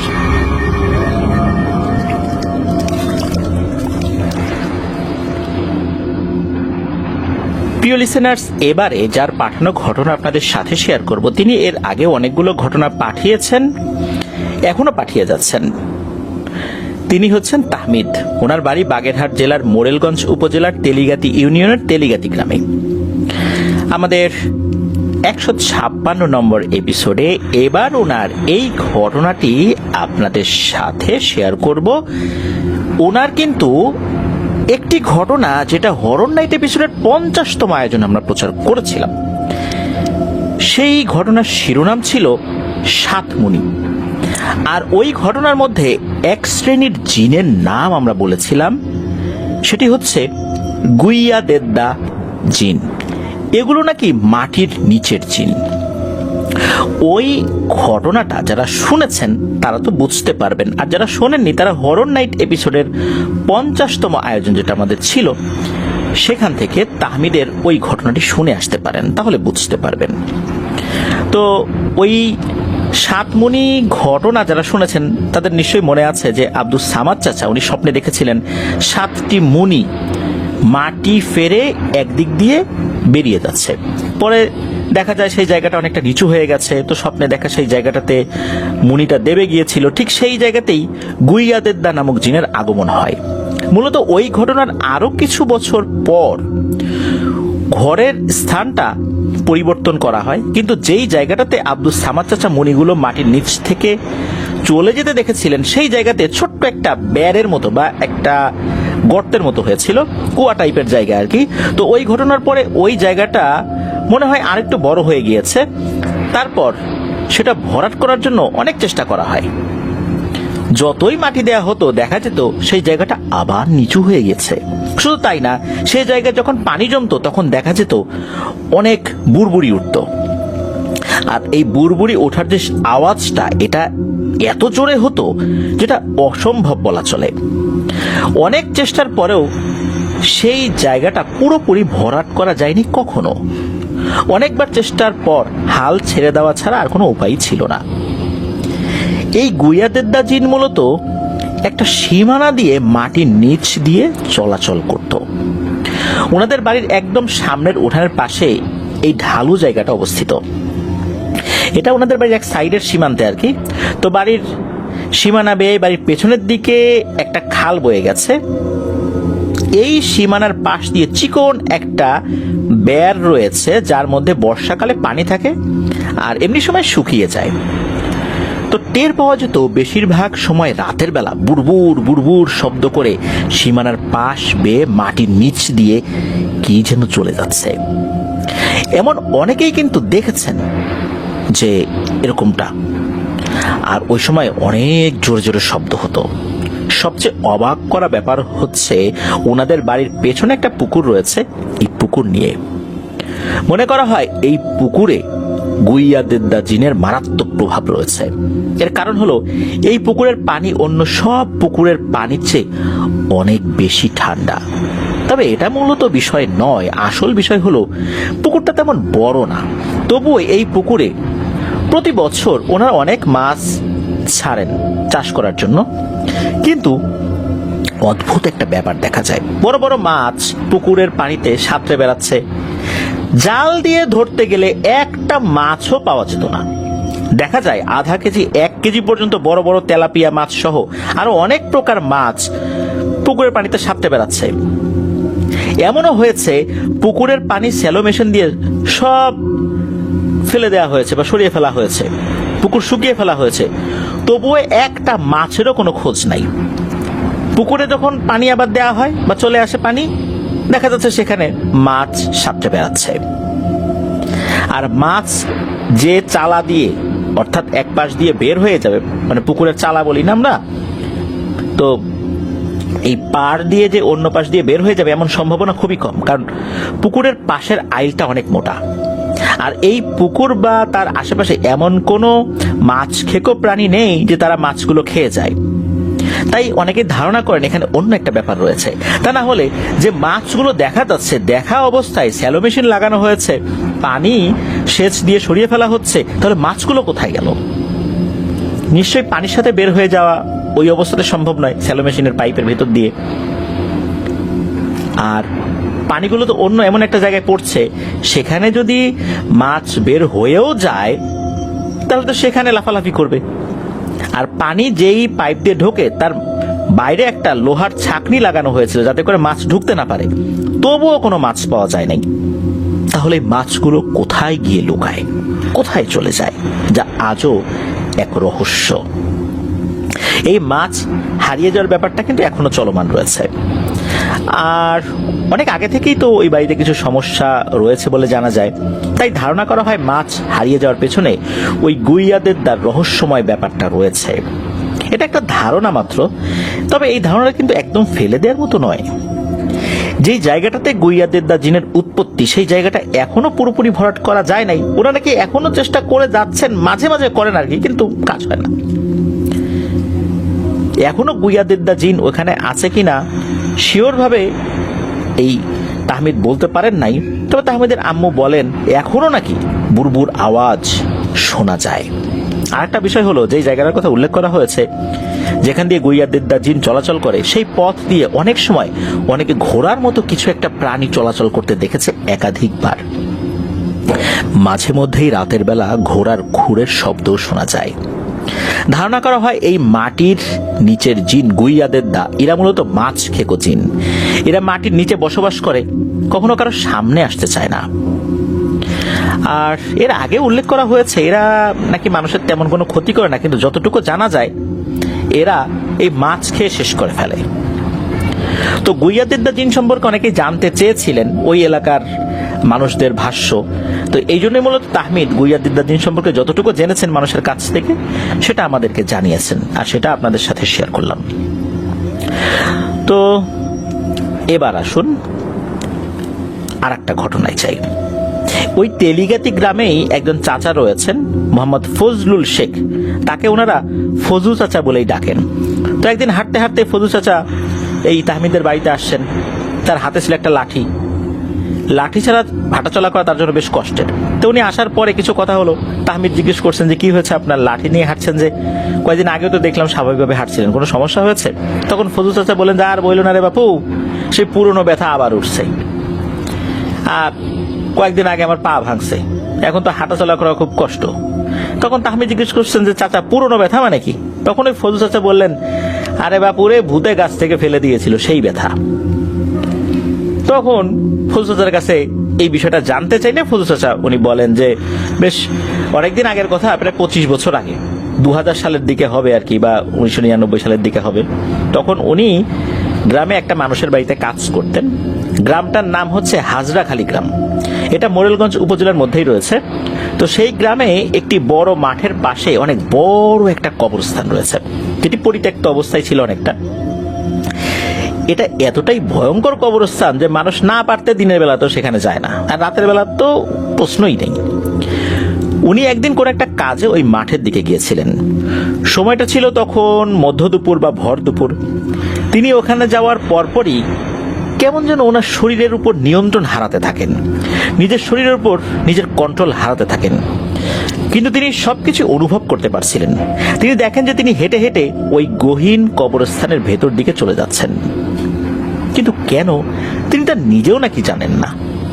ভেতরের দিকে যাওয়ার পরে সেখানে ছিল মধ্যম আকৃতির একটা পুকুর, তার পাশে একটা নারকেল গাছ। তিনি কিন্তু সবকিছু দেখতে পাচ্ছিলেন, কিন্তু নিজের শরীরের উপর তার কোনো কন্ট্রোল ছিল না।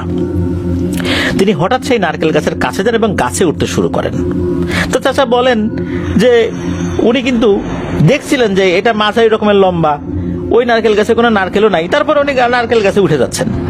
তো চাচা গাছে উঠে পড়ছেন, এরপর ওনার তেমন কিছু আর মনে নাই। এরপর উনি যখন চোখ খুলেছেন দেখেন যে উনি যেই বাসায় কাজ করতেন সেই মালিকের বাড়িতে উনি শুয়ে আছেন। তো উনি যখন জ্ঞান পরিপূর্ণভাবে এসেছে, উনি তখন প্রশ্নের মুখোমুখি হন। অনেকে জিজ্ঞেস করছে যে তুমি ভয়ঙ্কর জঙ্গলে বাপু কি করতেছিলা?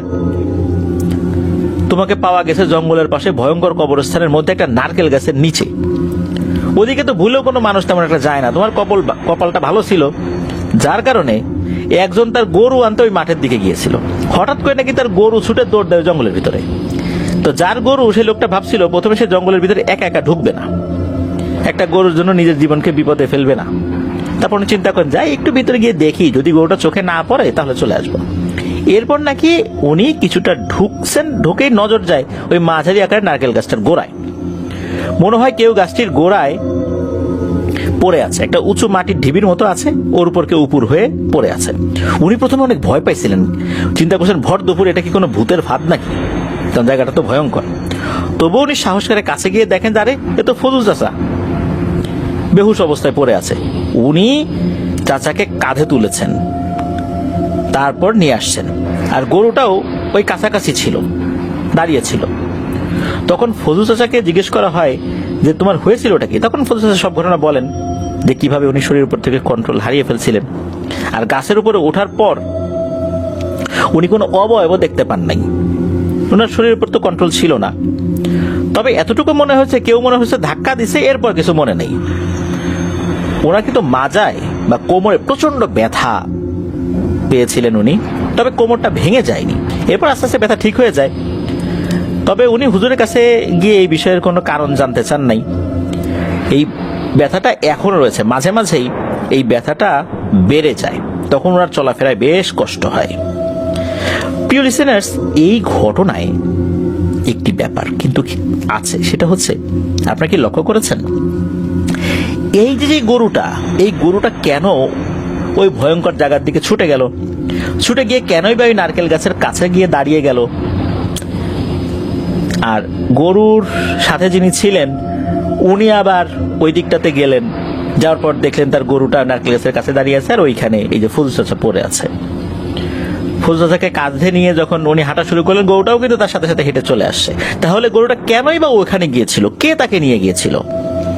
আল্লাহর অশেষ রহমত আর আল্লাহর ইচ্ছা ছাড়া এটা কিন্তু কোনোভাবেই পসিবল ছিল না। ফজল চাচা যদি ওখানে 7 দিনও পড়ে থাকতেন, কেউ কিন্তু উকি দিয়ে দেখতে যেত না, কারণ ওখানে কেউ যায় না। এটাই একটা রহস্য যে আল্লাহ যদি কাউকে বাঁচাতে চান তাহলে কেউ তাকে মারতে পারে না, কেউ তার ক্ষতি করতে পারে না। আর আল্লাহ যদি কাউকে রক্ষা না করেন, সমস্ত পৃথিবীর জিন ইনসান সমস্ত শক্তি একত্র হয়েও কাউকে রক্ষা করা সম্ভব নয়। এটাই ছিল ঘটনা। ধন্যবাদ তাহমিদকে গুইয়াদিদ্দা জিন সম্পর্কে বেশ কিছু তথ্য আমাদেরকে জানানোর জন্য, আর সেই ভয়ঙ্কর কবরস্থান সম্পর্কেও আমাদেরকে জানানোর জন্য। চলুন প্রিয় লিসেনার্স, আমরা চলে যাই আমাদের এবারের এপিসোডের পরবর্তী আরও একটি নতুন ঘটনায়। প্রিয়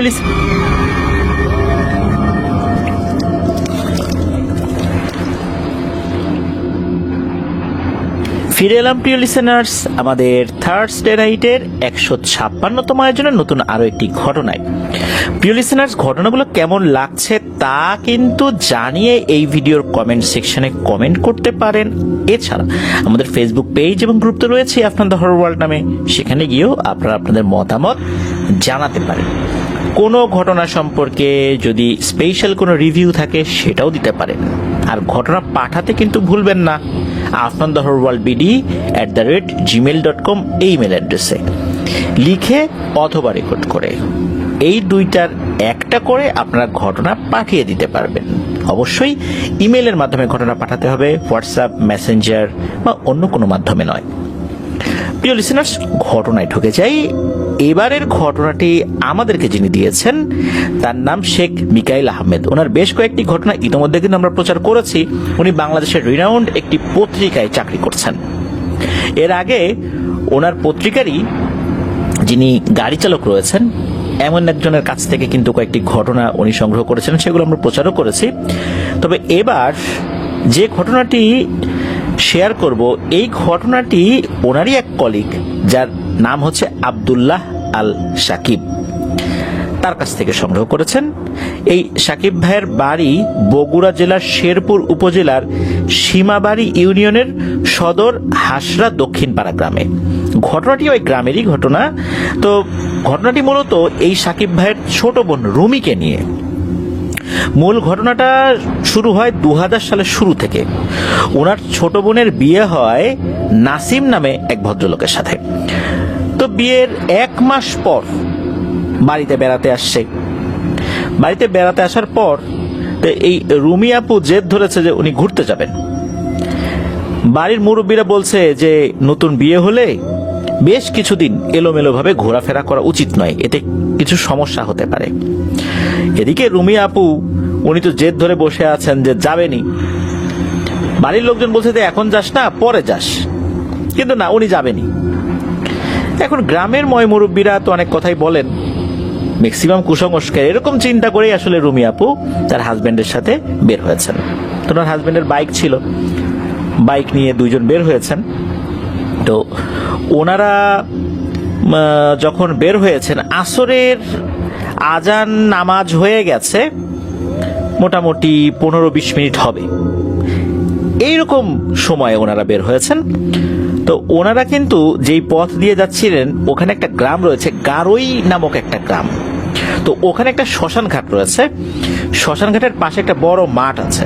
তো পরিবেশটা সুন্দর, এই কারণে ওখানে কিছু ছবি তোলার জন্য 20-25 মিনিট অবস্থান করেছেন। অনেকগুলো ছবিও তুলেছেন হাজব্যান্ড ওয়াইফ মিলে, আর আশেপাশে হাঁটাহাঁটি করেছেন। ঠিক মাগরিবের আজানের মিনিট 10 আগে সেখান থেকে চলে আসার জন্য ওনারা বাইকে উঠেছেন। তো বাড়িতে যাবার উদ্দেশ্যে রওনা দিয়েছেন। মিনিট 5 পর হঠাৎ করে ওই বাইকে থাকা অবস্থাতেই এই রুমি আপুর শরীরটা মনে হলো একটু ঝাঁকুনি দিয়ে উঠলো।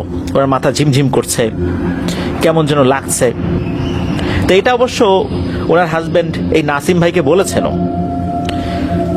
তখন হঠাৎ করে নাসিম ভাই খেয়াল করেন যে এই রুমি আপুর আচরণে পরিবর্তন হয়েছে। উনি তার হাজবেন্ডকে বলছেন, মানে রুমি আপু তার হাজবেন্ড নাসিম ভাইকে বলছেন যে খুব কর্কশ কণ্ঠে, হ্যাঁ নাসিম, বাইক থামা, আমার বাড়ি এখানে, আমি এখানেই থাকবো, শ্মশান ঘাটে যাব। এই কথা শোনার সাথে সাথে নাসিম ভাই তো ভয় পেয়েছেন। আরে কি বলে, কি মজা করতেছে না কি, মনে করছে যে হয়তো বা মজা করতেছে। তো এরকমটা প্রথম দিকে ভেবেছেন, কিন্তু পরে দেখলেন না, বাইক না থামালে বাইক থেকে লাফ দেবে এমন একটা অবস্থা। উনি অনেক কষ্টে কোনো মতে দোয়া দুরুদ পড়তে পড়তে বাসায় এসে পৌঁছেছেন। বাড়িতে পৌঁছানোর পর এই রুমি আপুকে দেখে সবাই সবকিছু স্বাভাবিকই মনে করেছেন। তো এক পর্যায়ে রাতের খাওয়া দাওয়া শেষ করেছেন সবাই। হঠাৎ করে এই রুমি আপুর শরীরে প্রচন্ড পরিমাণ জ্বর আসছে। প্রথম দিকে ওনারা সবাই ভেবেছিলেন যে হয়তো স্বাভাবিক কোনো জ্বর হতে পারে, তবে ধারণাটা ভুল ছিল। রাত যত গভীর হতে থাকে রুমি আপুর অবস্থা আরো খারাপ হতে থাকে। এক পর্যায়ে প্রচন্ড রকমের খিঁচুনি শুরু হয়ে যায়। আর শুধু খিঁচুনি না, মনে হচ্ছে শরীরে এমন ঝাঁকুনি শুরু হচ্ছে, কেউ ওনাকে ধরে প্রচন্ড রকমের ঝাঁকাচ্ছে, এরকম একটা অবস্থা। আর এদিকে রুমি আপু বলতে থাকে যে তার সামনে ছায়ার মতো একটা অবয়ব, কালো কুচকুচে অবয়ব, চোখ দেখা যাচ্ছে, মনে হচ্ছে চোখের জায়গায় দুটো লাল আগুনের গোলা জ্বলজ্বল করছে। আর এটা নাকি এই রুমি আপুর চোখের সামনে ভাসতে ভাসতে ওনার দিকে একবার আসছে, পেছন দিকে যাচ্ছে, ডানে যাচ্ছে, বাঁয়ে যাচ্ছে, এমন একটা অবস্থা। তো উনি তো প্রচন্ড পরিমাণ ভয় পাচ্ছে আর বলছে, তোমরা সবাই আমার আশেপাশে থাকো, আমি খুব ভয় পাচ্ছি, আমি এরকম একটা জিনিস দেখতেছি, তোমরা সবাই আমার আশেপাশে থাকো। এরকম করে সারা রাত চলছে।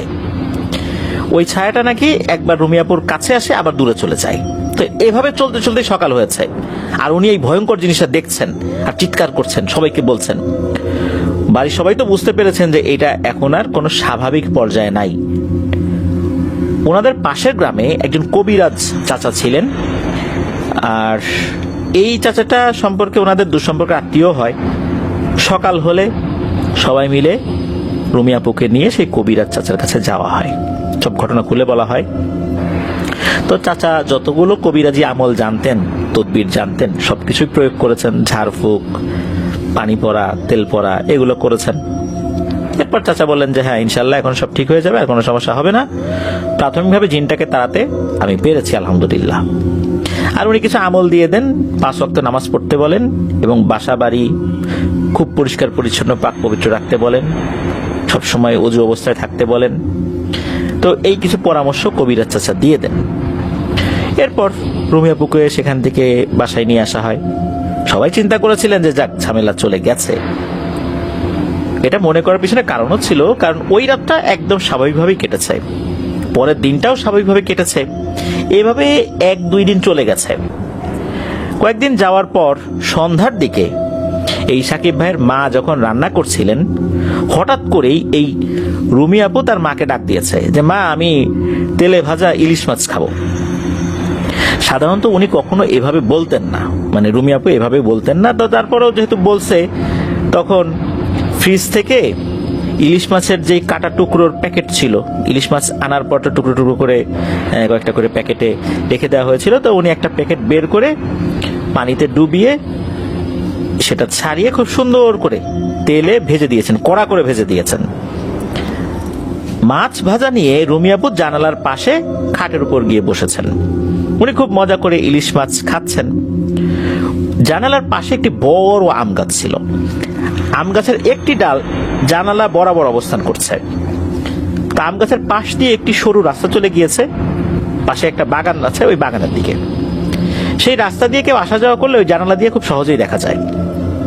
তো ওনার বোন ইলিশ মাছ ভাজা খাচ্ছে আর খাবারের থালা হাতে নিয়ে জানালা খুলে তাকিয়ে আছে ওই রাস্তার দিকে।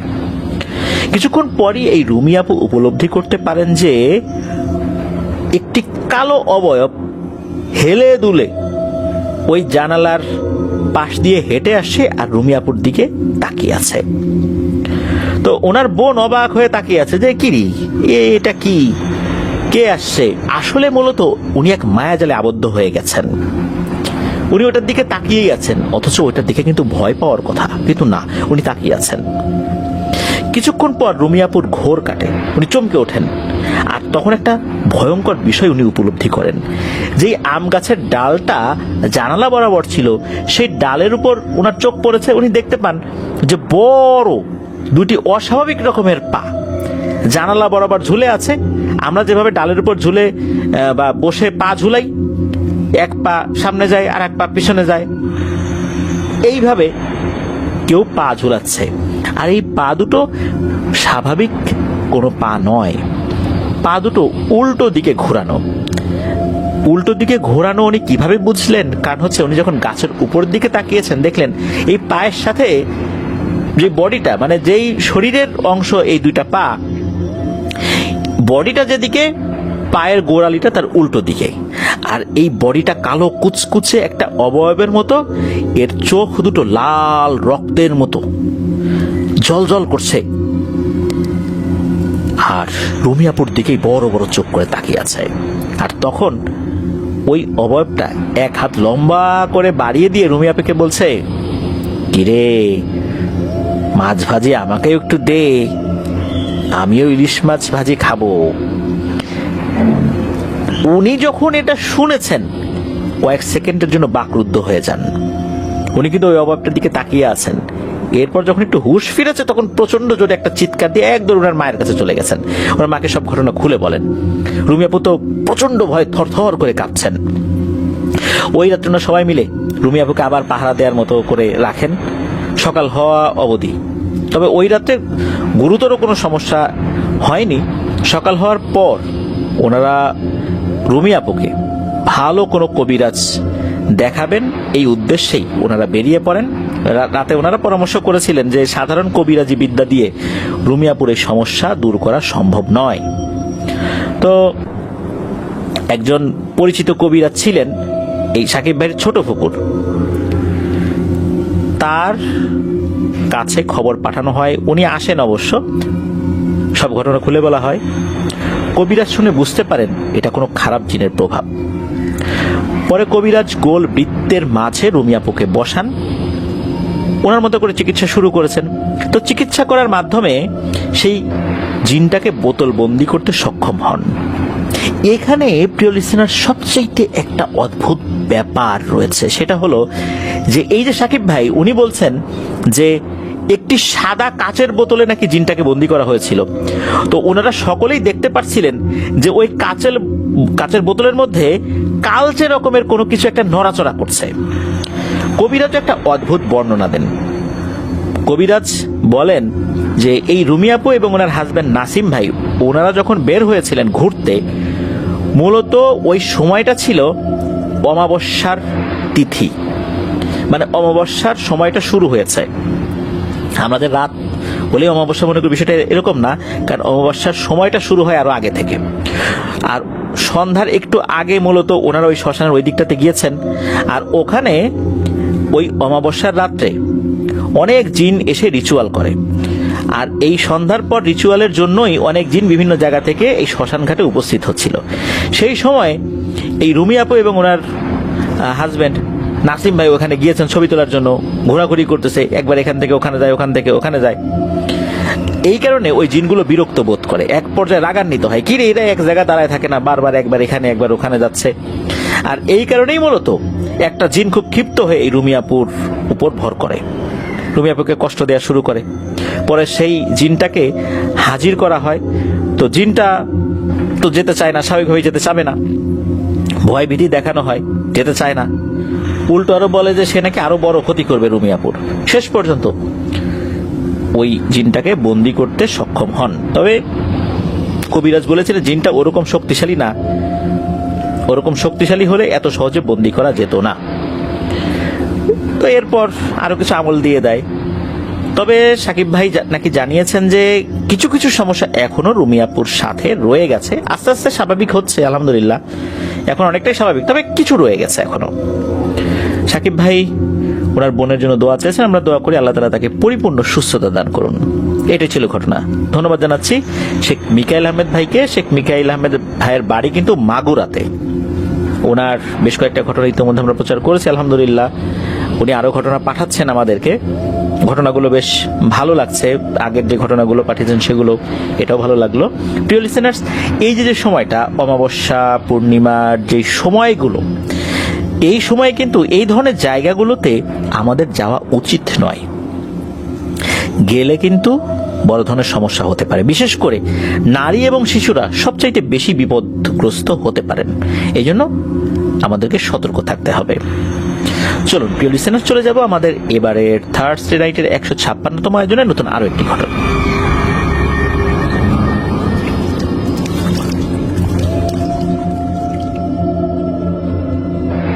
প্রিয় লিসেনার্স, এবারের ঘটনাটি যিনি পাঠিয়েছেন তার নাম মোহাম্মদ রুবেল হোসেন।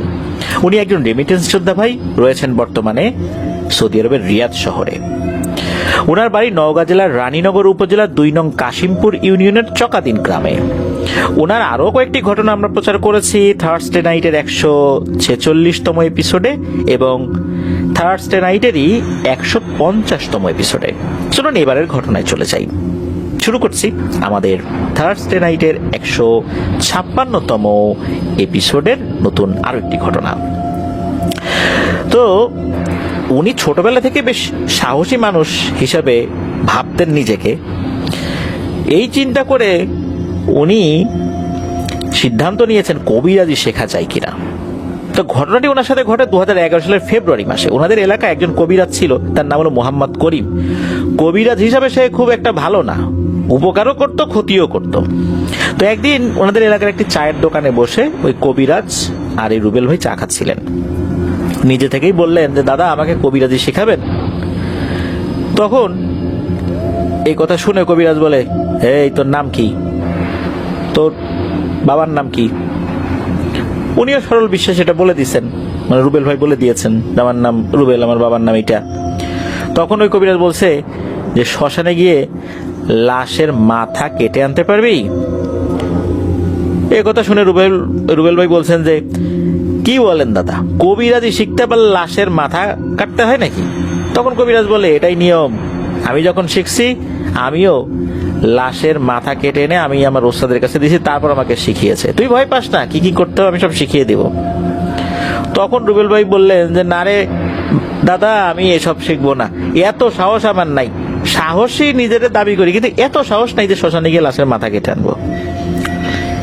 এই বলে ওইখান থেকে উনি চলে আসছেন। এরপর কেটে গেছে প্রায় 3-4 দিন। উনি বাজার থেকে ফিরছিলেন, তখন রাত 8টা কি 8:30 বাজে।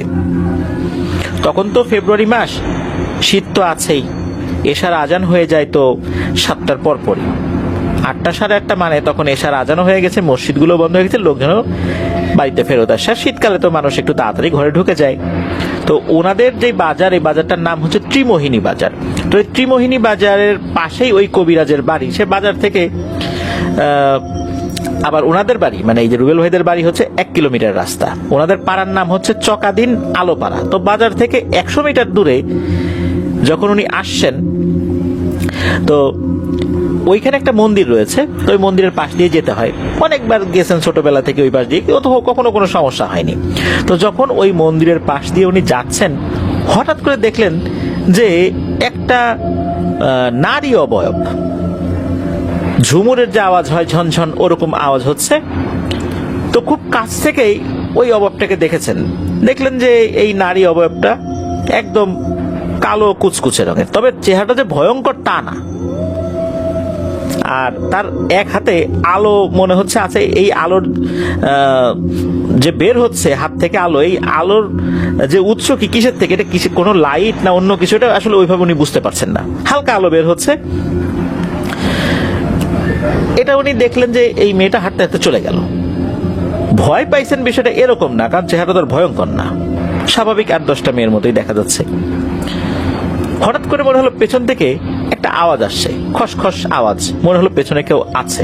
উনি পেছন দিকে তাকিয়ে দেখেন 8-10 বছর বয়সী কোনো বাচ্চার উচ্চতা যতটুকু হয় বা চেহারা যেরকম হয় ওই রকম বাচ্চাটা মুখের মধ্যে একটা আঙ্গুল দিয়ে দাঁড়িয়ে আছে, হাসছে ওনার দিকে তাকিয়ে। ওই হাসির কোনো শব্দ হচ্ছে না। ওই বাচ্চাটিও ছিল খুবই কালো রঙের, দাঁতগুলো ছিল সাদা, চেহারা যে ভয়ানক তা কিন্তু না, স্বাভাবিক চেহারা। তখন রুবেল ভাই বুঝতে পারলেন যে এটা কি আসলে মানুষ না অন্য কিছু, কিন্তু ওনাকে এখন সাহস ধরে রাখতে হবে, তা না হলে তোমার ক্ষতি হতে পারে। উনি আবার হাঁটা শুরু করছেন বাড়ির দিকে। তো বাড়ির দিকে যখন হাঁটা শুরু করেছেন, হঠাৎ করে মনে হলো ওনার পেছনে কেউ হেঁটে আসছে। হেঁটে আসার শব্দের উৎস দেখার জন্য যখন পেছন দিকে ঘুরে তাকিয়েছেন, উনি দেখলেন যে কেউ একজন দাঁড়িয়ে আছে, এবার হি হি করে হেসে দিয়েছে। এইবার তো রুবেল ভাই ভয় পেয়েছেন, উনি এক দৌড়ে বাড়িতে চলে আসেন। তবে বাড়িতে আসার পর কাউকে কিছু বলেন নাই, কারণ এলাকার ছেলে পেলেও তাকে ভয় দেখাতে পারে, দুষ্টামি করতে পারে, অনেকে করে আর কি। আর কোনো ভয়ঙ্কর চেহারা তো উনি দেখেন নাই। উনি যখন রাত্রে খেতে বসেছেন তখন ঘটে একটা ঘটনা। ওনার মাথা এমন ভাবে চক্কর দিয়েছে যে উনি বসা অবস্থায় মাটিতে পড়ে যান। তখন ওনার মা এবং ওনার স্ত্রী চিৎকার দিয়েছেন। তখন বাজে রাত 9:30 মতো।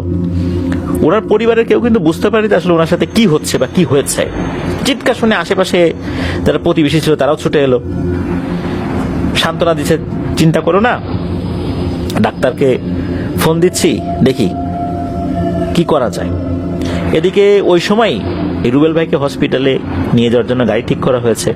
এর মধ্যে কি হয়েছে, উনি উল্টাপাল্টা কথা বলা শুরু করেছেন, যেগুলো পরবর্তীতে উনি ওনার পরিবারের কাছ থেকে শুনেছেন, যে আমি বাজারে যাব, আমি ওই মন্দিরের ওই পাশে যাব। তখন সবাই বুঝতে পেরেছে যে এটা তো আসলে হসপিটালে নিয়ে গেলে ঠিক হবে না, এটা তো জিন ঘটিত ব্যাপার। এর মধ্যে যে ডাক্তারকে ফোন দেওয়া হয়েছে সেই ডাক্তার এসে গেছে। তখন নাকি রুবেল ভাই বলেছেন, এ ডাক্তার তুই চলে যা, তোর কাজ এটা না, যা ভাগ এখান থেকে। ওই সময় নাকি রুবেল ভাইয়ের শরীরে এমন শক্তি যে 5-6 জন তাকে ধরে রাখতে পারছে না। উনি বলছেন যে আমি যাব, আমি ওই দিকে যাব। আর আরেকটা কথা নাকি বারবার বলছেন যে ওই যে করিম কবিরাজ আছে না, ওকে ডেকে নিয়ে আয়, ও ছাড়া আমি যাব না, ও ছাড়া এই ছেলেকে কেউ ভালো করতে পারবে না। এই কথা নাকি অনেকবার বলছে। তারপর সেই করিম কবিরাজকে নিয়ে আসা হয়, ওই যে মোহাম্মদ করিম, যার কথা শুরুতে বললাম আর কি আমরা। সে আসার পর কি সব পাঠ করা শুরু করছে। এরপর নাকি সেই জিন ওনার শরীরে হাজির হয়। সেই জিনকে বলা হয়েছে তুমি কোত্থেকে আসছো। সেই জিন বলল আমি এই মন্দিরের আশেপাশেই থাকি, একে পছন্দ করি তাই আসছি। তো একটা পর্যায়ে নাকি ওই জিনটা চলে যায়। তখন এই করিম কবিরাজ বলেন, হ্যাঁ ভয় নাই, চলে গেছে, আর একটা তাবিজ দিয়ে গেলাম, এটার ওর বাম হাতে বেঁধে দাও। তখন এই রুবেল ভাইয়ের পরিবার থেকে বলা হলো যে কত টাকা দিতে হবে। তখন বলছে 1,500 টাকা দাও। তখন 1,000 টাকা দিয়ে তাকে বিদায় করা হয়েছে। তখন রাত বাজে প্রায় 12:30 মতো, মানে ফাইনালি এই ঘটনা যখন শেষ হয় আর কি। কিন্তু ঘটনার এই অংশ শেষ হলেও আর একটা অংশ কিন্তু রয়ে গেছে। ওই রাত্রেই উনি যখন ঘরে ঘুমিয়েছেন, মানে ঘুমানোর জন্য শুয়েছেন আর কি, তখনও ঘরের লাইট আসলে বন্ধ হয় নাই, মশারি টানানো হয়েছে। শীতকাল তো ফ্যান তো চলছে না, ফ্যানটা অফ আছে। তো উনি যখন মাথার উপরে মানে শুয়ে যখন ফ্যানের দিকে তাকিয়েছেন, চোখ পড়ছে, তখন উনি দেখেন যে একটা নারী অবয়ব, কুচকুচে কালো একটা মেয়ে, তবে চেহারা ভয়ঙ্কর না, ফ্যানের একটা পাখার উপরে বসে পা ঝুলিয়ে বসে আছে। ফ্যানের কোনো পাখার উপরে কেউ কিন্তু বসতে পারে না, এটা কিন্তু বসার মতো ওয়েট নেয়ার জিনিস না। এটা দেখার সাথে সাথে উনি মারাত্মক ভয় পাইছেন। ওনার পাশে শুয়ে থাকা ওনার স্ত্রীকে বলেন, এই দেখো তো এই উপরে কে। ওনার ওয়াইফ তাকাইছেন, তখন উনি দেখতে পান, মানে এই রুবেল ভাই দেখতে পান যে এই মেয়েটা সাঁ করে জানালা দিয়ে বের হয়ে গেল। জানালায় কিন্তু গ্রিল ছিল, গ্রিলের ভিতর দিয়ে বের হয়ে গেছে। তখন উনি দিয়েছেন এক চিৎকার। ওনার চিৎকার শুনে পাশের ঘর থেকে ওনার মা বাবাও চলে আসছে। এদিকে ওনার স্ত্রী বলছে যে কি হয়েছে বলো তো, চিৎকার দিলা, আমাকে কি দেখতে বললা? তখন উনি বলেন যে আমি তো এই দেখছি, এই যে একটা জিনিস বের হয়ে গেল। তখন সবাই বলে তাহলে এই কবিরাজ কি করে গেল, ঘটনা কি? ও বলল ঠিক হয়ে গেছে, চলে গেল। তাহলে হইলটা কি? নিশ্চয়ই এখানে কোনো ঝামেলা আছে। তখন নাকি এই রুবেল ভাইয়ের আচার আচরণের পরিবর্তন হয়ে যায়, সবাইকে গালিগালাজ করছেন। তখন আর ওনার সেন্স নাই। প্রতিবেশীরা আবার চলে আসলো, একজন বলল যে আমার চেনা একটা কবিরাজ আছে, তার কাছে নিয়ে যেতে পারো। তো ওই কবিরাজের বাড়ি হলো ওই রানীনগর উপজেলার সিম্বা গ্রামে। ওখানে নিয়ে যাওয়া হয়। দেখা গেল যে উনি একজন আলেম এবং একটি মসজিদের ইমাম। তার কাছে যাওয়ার পর ওই আলেম সবকিছু শুনলেন। তখন সেই হুজুর বললেন যে আমি তো আসলে জিনে ধরা রোগের চিকিৎসা করি না, তবে হ্যাঁ আমার কাছে কিছু জিন আছে যারা আমাকে ওষুধ বানাতে সহযোগিতা করে। আমি মূলত কবিরাজি ওষুধগুলো তৈরি করি, মানুষের উপকার হয়, এমনকি বিভিন্ন হাটে বাজারেও সেটা বিক্রি করি, এই আর কি। তাও যাই হোক, আপনার বাড়িতে আসছেন এত রাতের বেলা, দেখি আমি কি কিছু করতে পারি কিনা, আমার জিনদের সাথে একটু কথা বলি। ওরাও তো জিনে ধরা রোগীর চিকিৎসা করে না, তারপরেও দেখি বলে কোনো তথ্য পাই কিনা। এই বলে কবিরাজ তার ঘরে চলে যায়। প্রায় 45 মিনিট পর সে আসে। এসে যা জানালো তাতে সবাই অবাক হয়ে যায়।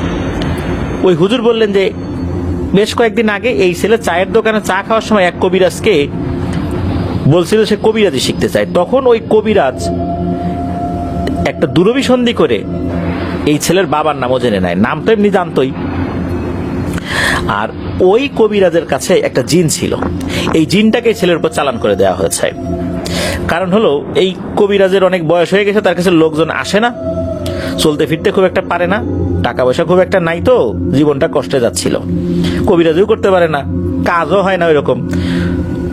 তার কাছে একটা জিন ছিল যাকে সে 32 বছর ধরে বন্দি করে রেখেছে। ওই জিনকে বলেছে যে তুই এই ছেলের উপর আসর কর, আমি যা শিখাই দেই সেটা বলবি, তাহলে তোকে মুক্তি দিয়ে দেব। 32 বছর ধরে বিনা অপরাধে বন্দী থাকা ওই জিনটা মুক্তির আশায় কবিরাজের কথা শুনে এর উপর আসর করে। আর এই কবিরাজের তাবিজটা দিয়েছে, এই তাবিজের মধ্যে কিছু নেই, এইটাও ফেক, মূলত টাকা খাওয়ার জন্য এটা করছে। এখন এই জিনটা আসর করবে বারবার বারবার, তাকে ডেকে নিয়ে আসবেন আর টাকা দিবেন, এটাই হলো তার উদ্দেশ্য। আমি এতটুকুই তথ্য দিতে পারলাম। আমি যেহেতু জিনে ধরা রোগীর চিকিৎসা করি না, আপনারা ভালো কোনো হুজুরের কাছে নিয়ে যান। তো ওখান থেকে তাকে নিয়ে আসা হয়, মানে রুবেল ভাইকে নিয়ে আসা হয়। তখন এই একজন প্রতিবেশী উনি বলেন যে ঠিক আছে, আমরা দেখি কোনো একটা অন্য কিছু করতে পারি কিনা। তো যাই হোক, আর একজন কবিরাজ তার শরণাপন্ন হওয়া লাগে আর কি। তো সেই কবিরাজ উনি পানিতে কি যেন পরে ফু দেন এবং রুবেল ভাইকে বলেন তুমি এই পানিটা চোখে লাগাও, যদি তোমার চোখ জ্বলে, মানে চোখে জ্বালা পোড়া করে, তাহলে বুঝবা ওই জিন তোমার শরীরে আছে, আর যদি চোখ না জ্বলে তাহলে বুঝবা যে জিনটা চলে গেছে। যখনই রুবেল ভাই ওই পানি চোখে দিয়েছেন, মনে হচ্ছে মরিচ গুলানো পানি চোখে দিচ্ছেন। উনি তো বলছে ওরে বাবারে চোখ জ্বলে গেল রে, পুড়ে গেল রে। তখন ওই কবিরাজ বলেন যে এর শরীরে এখনো জিন রয়েছে, এখনই আসনে বসবো। তো ওই কবিরাজের বাড়ি ছিল নওগাঁ জেলার রানীনগর উপজেলারই কুবরাতলি গ্রামে। তো জিনটাকে হাজির করা হয়। সেই জিনটাকে প্রশ্ন করা হয় যে তুমি কে আর ছেলের উপর আসর করছো কেন? তখন সেই জিনটা বলে আমি তো ইচ্ছা করে আসি নাই, আমার জোর করে পাঠানো হয়েছে, এই ছেলে আমার কাছে কোনো অপরাধ করে নাই। এই করিম কবিরাজ আমাকে মুক্তি দেওয়ার কথা বলে আমাকে বহু বছর ধরে বন্দি করে এর উপর চালান করে, ওর উপর চালান করে, এরকম অনেক অপরাধ আমাকে দিয়ে করিয়েছে। কবিরাজ বলে তুমি একে ছেড়ে চলে যাও। জিনটা বলে হ্যাঁ আমি চলে যাব, ও তো আর আমার কাছে কোনো অপরাধ করে নাই, কিন্তু আমার মুক্তি তো মিলবে না। বহু বছর ধরে এই কাজ করছি, পরিবার থেকে আমি বিচ্যুত, আমাকে ছাড়ে না, যেতে দেয় না, আমি আমার পরিবারের সাথে দেখা করতে পারি না, আমাকে এভাবে মুক্তির কথা বলে বলে মানুষের উপর জুলুম করায়। আমি চলে যাচ্ছি, কিন্তু আমার মুক্তি এবারও মিলল না। তো আফসোস নিয়ে ওই জিনটা চলে যায়। তো এরপরেও মানে ওই জিনের প্রভাবের কারণে প্রায় 4 বছর বিভিন্ন ধরনের অসুস্থতায় উনি আক্রান্ত হয়েছেন বা পড়েছেন। আল্লাহর রহমতে ঠিক হয়ে গেছে। 2011 সাল থেকে 2014 সাল পর্যন্ত টুকিটাকি অসুস্থতা নিয়ে উনি চলেছেন। আল্লাহর রহমতে এরপর উনি ঠিক হয়ে যান। এই ঘটনা থেকে আমরা বুঝতে পেরেছি প্রিয় লিসেনার্স যে অনেক সময় এই কবিরাজগুলো খুব কৌশলে মানুষের উপর জিন চালান করে। এই জন্য হুটহাট করে কোনো কবিরাজের কাছে নাম ঠিকানা বলতে যাওয়া উচিত নয়। নিজের নাম, বাবার নাম, দাদার নাম, মায়ের নাম এগুলো বলতে যাওয়া উচিত নয়। তাহলে তারা তাদের সিদ্ধি হাসিলের জন্য আমাদেরকে ক্ষতি করতে পারে। আর এটাও বুঝতে পারলাম অনেক নিরীহ জিনকে কবিরাজরা বন্দি করে তাদেরকে দিয়ে তাদের ইচ্ছার বিরুদ্ধে মানুষের উপর জুলুম করায়, যেটা তারাও ইচ্ছা করে না, কিন্তু সেটা তারা করতে বাধ্য হয়। এটাই ছিল ঘটনা। প্রিয় লিসেনার্স, চলুন আমরা চলে যাব আমাদের এবারের থার্সডে নাইটের 156তম আয়োজনের শেষ ঘটনায়।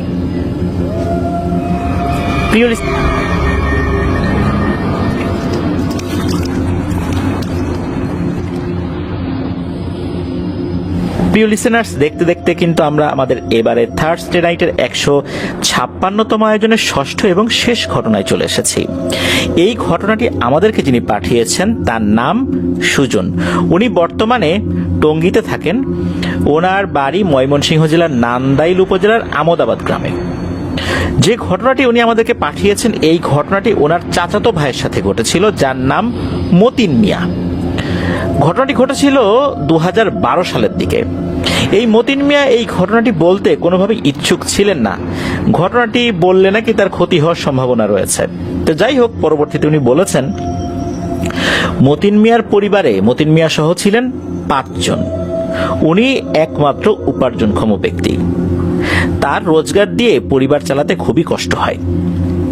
উনি বিভিন্ন ধরনের কাজ করতেন, ইটভাটার কাজ, মাছ ধরার কাজ, ট্রলি গাড়িতে হেলপারির কাজ। তো সময়টা ছিল বর্ষাকাল, নদীগুলোতে তখন পানি টই টই করছে। তো মতিন মিয়া এরকমই একটা যুগালি কাজ ধরেছিলেন আর কি। তো সেই কাজ শেষ করে বাড়িতে ফেরেন সন্ধ্যা 6টার দিকে। এসে দেখেন বাড়িতে রান্না করার মতো তেমন কিছু নাই। চাল আছে, কিন্তু তরকারি কোনো ব্যবস্থা নাই। সারাটা দিন এই যোগালি কাজ করার পর, হাড় ভাঙা খাটুনি করার পর বাড়িতে এসে যখন খাবার মতো তেমন কিছু থাকে না, তখন কি মন মেজাজ কারো ভালো থাকে? মতিন মিয়ার তো মেজাজ গরম হয়ে যায়। রাগে গোস্বায় এই মতিন ভাই বাড়ি থেকে বের হয়ে বাজারের দিকে চলে আসেন। ভেবেছেন যে যুগালি কাজের যিনি কন্ট্রাক্টর, তাকে পেলে কিছু টাকা চাইবেন, এটা দিয়ে বাজার থেকে কিছু কিনে খেয়ে নেবেন। সাথে সাথে এটাও ভাবছেন আমি না হয় খেয়ে নিব, আমার বাড়ির অন্য সদস্যরা ওরা কি খাবে? মা বাবা, ভাই বোন, ছোট ভাই বোন যারা আছে তারা কি খাবে? তো ওই মতিন ভাই কি করছেন, বাজারে গিয়ে এদিক সেদিক ওই কন্ট্রাক্টরকে খুঁজতে লাগলেন, কিন্তু কন্ট্রাক্টরকে কোথাও পেলেন না। এখানে একটা বিষয় বলে রাখা ভালো, ওই বাজারে হাট হচ্ছে বুধবার।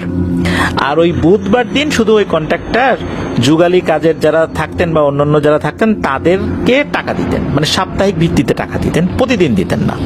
এখন ওই দিন হাট বাজার তো ছিল, কিন্তু হাটবার ছিল না। হাট বাজার আছে, কিন্তু হাটের দিনটা ওইটা না থাকার কারণে কন্ট্রাক্টর তো আসে নাই। আর ওই দিনটা তো বুধবার না। তখন চিন্তা করলেন যে হায় রে, আমি তো কন্ট্রাক্টরকে খুঁজতেছি, কন্ট্রাক্টর তো আজকে আসবে না। সে অন্য আর একটা হাটে গেছে, ওইখানে তার যে যুগালি আছে তাদেরকে টাকা দেওয়ার জন্য। এখন তো তাকে কোথায় পাই? কি আর করা, উপায় তো আর নাই। হঠাৎ করে মতিন ভাইয়ের মাথায় একটা চিন্তা আসে।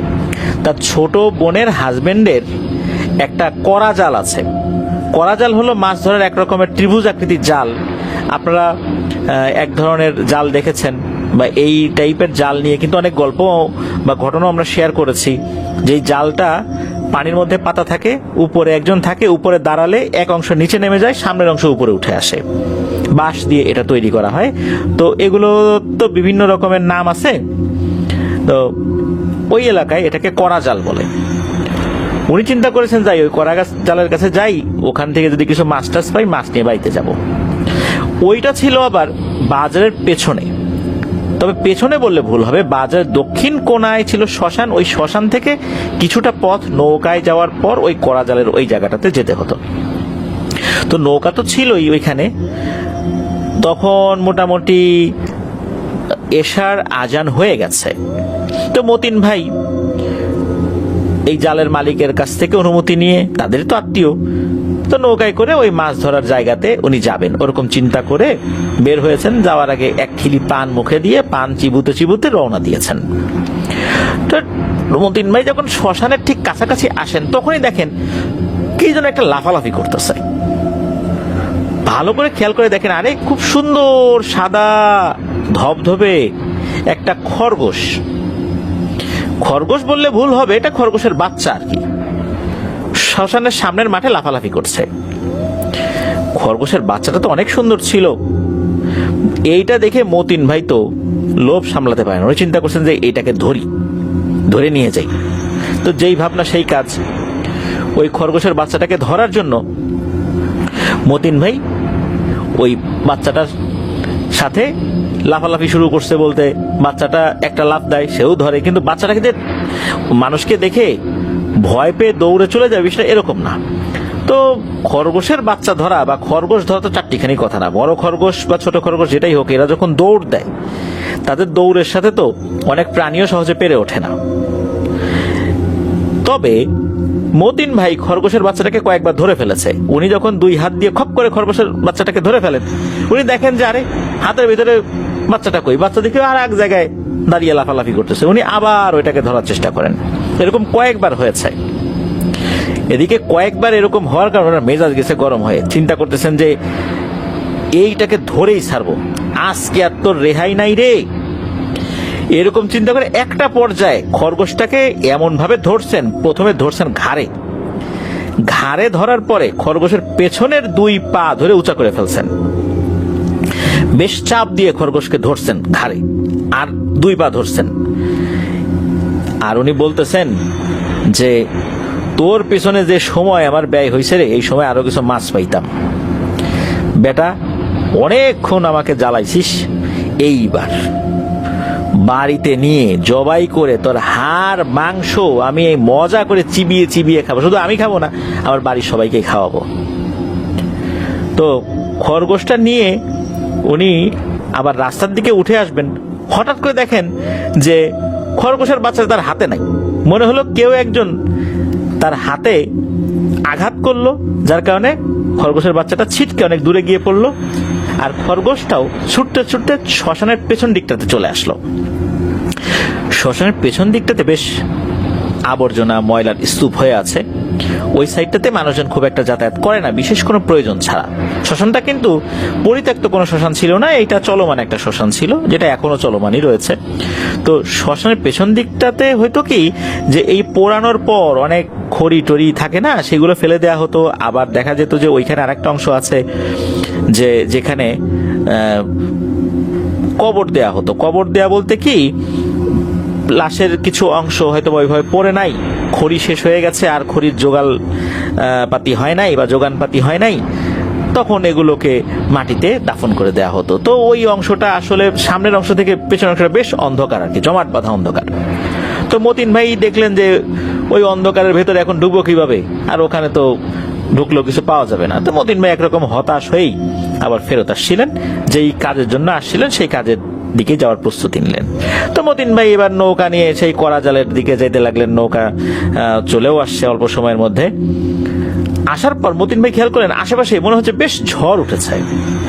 মতিন ভাই আরো দেখতে পেলেন যে এই ঝড় শুধু তার আশপাশ দিয়ে বয়ে যাচ্ছে। মতিন ভাই নৌকাতে ওঠার আগেও খেয়াল করেছেন আকাশ একদম পরিষ্কার, বৃষ্টি বা ঝড় হওয়ার কোনো সম্ভাবনাই নাই। মতিন ভাই বুঝতে পারলেন না যে কি হচ্ছে তার সাথে। মতিন ভাই এবার ভয় পেতে শুরু করলেন, আল্লাহর নাম নিচ্ছেন। এসবের মাঝেই এক পর্যায়ে তিনি তার গন্তব্যস্থানে পৌঁছে যান। জায়গাটা একদম নীরব, আশেপাশে কোনো মানুষজন নাই, বাজারটা বেশ খানিকটা দূরে, এদিকে মানুষজন খুব একটা আসা যাওয়া করে না। তো মতিন ভাই নৌকাটা বাঁশের সাথে বেঁধে সেই কড়া জালের মাচার উপর উঠলেন, হারিকেনটা জ্বালিয়ে দেন, জালটা পানিতে ছেড়ে দিলেন। কড়া জালের মাচাটা ছিল পানি থেকে 8-10 হাত উপরে, যেটা সচরাচর থাকে আর কি। তো মতিন ভাই জাল ছাড়ার 7-8 মিনিট পর টান দিয়েছেন। আসলে ওনার বেশি তো একটা সময় ছিল না, কিছু মাছ বাঁধলে সেই মাছগুলো বাড়িতে নিয়ে খাবেন আর কি।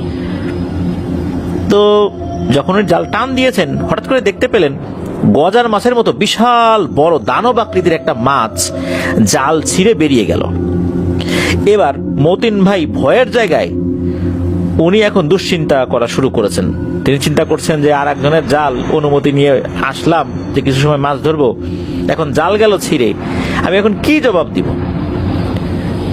তো যেই জায়গাতে উনি ছিলেন ওইটার বাম সাইডে ছিল বিশাল বড় একটা শেওড়া গাছ, ওটা মূলত নদীর একটা সাইডে ছিল আর কি। হঠাৎ করে উনি দেখতে পেলেন যে ওই শেওড়া গাছটা মনে হচ্ছে প্রচন্ড জোরে নড়াচড়া করছে। যে গাছটা কিনা 4 জন মানুষ মিলেও হাত ছড়িয়ে দিয়ে বের পাবে না, এমন একটা সাইজের গাছ মনে হচ্ছে এখনই উপড়ে পড়ে যাবে। এসব দেখে মতিন ভাই খুব ভয় পেতে লাগলেন। এক পর্যায়ে মতিন ভাই ঠিক করলেন বাড়িতে চলে যাবেন, বেশ রাত হয়েছে, 11টা বেজে গেছে ইতোমধ্যে। তো মতিন ভাই ভাবলেন যে আর একটা টান দেই, জাল থেকে কিছু মাছ টাছ পাই কিনা।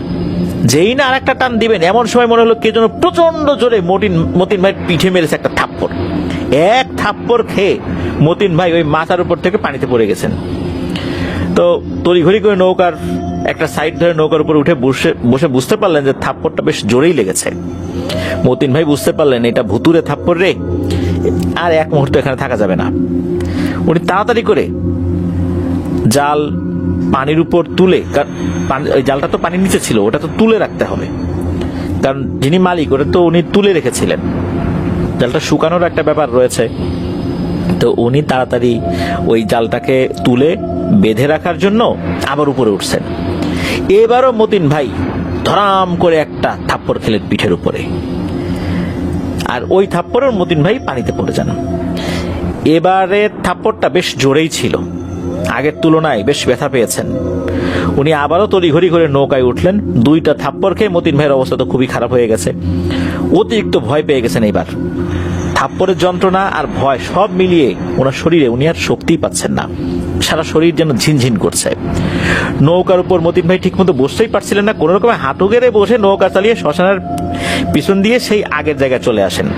চালু চালু নৌকাটি বেঁধে মতিন ভাই বাড়ির উদ্দেশ্যে রওনা হলেন, কিন্তু হেঁটে যাওয়ার মতো আসলে শক্তি ওনার শরীরে ওইভাবে ছিল না, সারা শরীর ঝিমঝিম করছে।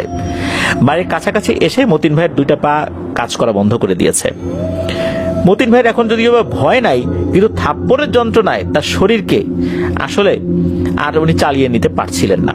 একটা পর্যায়ে অনেকটা হামাগুড়ি দিয়েই বাড়ির উঠোনে এসে প্রচন্ড জোরে একটা চিৎকার দিয়ে জ্ঞান হারিয়ে ফেলেন। পরের অংশটা যিনি এই যে ঘটনা পাঠিয়েছেন সুজন ভাই, উনি নিজের চোখেই দেখেছেন, ওনাদের চোখের সামনে ঘটেছে আর কি। তো উনি যখন জ্ঞান হারিয়ে ফেলেছেন, মতিন ভাইয়ের মা বাবা চিৎকার চেঁচামেচি শুরু করেছেন, বাড়ির সবাই ঘুম থেকে আসলে উঠে গেছেন, আর আশেপাশের লোকজনও চলে আসছেন। সুজন ভাই তখন বেশ ছোটই ছিলেন। তো রাত তখন প্রায় 1টা বাজে। এসে দেখেন যে মতিন ভাই সারা শরীরে ধুলাবালি, মতিন ভাই মাটিতে পড়ে আছেন। মতিন ভাইকে ধরে মতিন ভাইয়ের মা বাবা কান্নাকাটি করছে। কিছু লোক এসে মতিন ভাইয়ের মা বাবাকে সরিয়ে মতিন ভাইকে নিয়ে টিউবওয়েলের নিচে তার মাথাটা রেখে টিউবওয়েল চাপ দিচ্ছেন যাতে মাথায় পানি পড়ে। প্রায় 20 মিনিট ধরে এরকম পানি দেওয়া হলো, কিন্তু মতিন ভাইয়ের জ্ঞান ফিরছে না। এবার মতিন ভাইকে গোসল করিয়ে ঘরে আনা হলো। ওই অবস্থাতেই আনার পর একটা জিনিস দেখে সবাই অবাক হয়ে যায়। সেটা হচ্ছে এই যে সুজন ভাই এটা দেখেছিলেন যে মতিন ভাইয়ের পিঠের উপরে 1 ইঞ্চি দূরে দূরে 2টা থাপ্পড়ের চিহ্ন স্পষ্ট দেখা যাচ্ছে, এবং 4টা করে আঙ্গুল লাল হয়ে ফুলে উঠেছে। মতিন ভাইয়ের পিঠে থাপ্পড়ের জায়গাটা দেখে সবাই আন্দাজ করতে পারলো এটা কোনো মানুষের কাজ না। তার যেরকম থাপ্পড় দিয়েছে 5 আঙ্গুল বসে যাওয়ার কথা, 4 আঙ্গুল কেন হলো? আর মতিন ভাইয়ের অবস্থা সামনে যে ভালো হবে না, এটা কিন্তু সুজন ভাইয়ের বাবা বুঝতে পেরেছেন। উনি তৎক্ষণাৎ ওনার বাসা থেকে সাইকেল নিয়ে 3 গ্রাম পরে এক কবিরাজের বাড়িতে চলে গেলেন। গিয়ে কবিরাজকে ডাকাডাকি শুরু করছেন। সেই কবিরাজ ওনার বাবার পূর্ব পরিচিত ছিল। তো ঘুমের ঘরেই বলছেন যে কে কে ডাকে। তখন ওনার বাবা বলেন যে, ওনার নাম বললেন, পরিচয় দিলেন। কিন্তু কবিরাজ বলেন যে রাতে কোনো কাজ করি না, সকালে আসেন। তখন ওর বাবা বলেন যে ভাই একটু বাইরে আসেন, একটা কথা বলি। কবিরাজ কিছুতেই বাইরে বের হবে না। কবিরাজের মনে ভয় আছে, অনেক সময় রাতের বেলা পিশাচ শ্রেণীর জিনেরা ডেকে বাইরে নিয়ে যায়, সে তো কিছুতেই আসতে চায় না। এদিকে ডাকাডাকির এক পর্যায়ে আশেপাশের যে ঘর বাড়ি ছিল সেখানকার মানুষ উঠে গেছে, তারাও বেশ বিরক্ত নিয়েই আসছেন যে ভাই কি হয়েছে, এত ডাকাডাকি করতেছেন কেন, আপনারা কি রাতে ঘুমাইতে দিবেন না নাকি?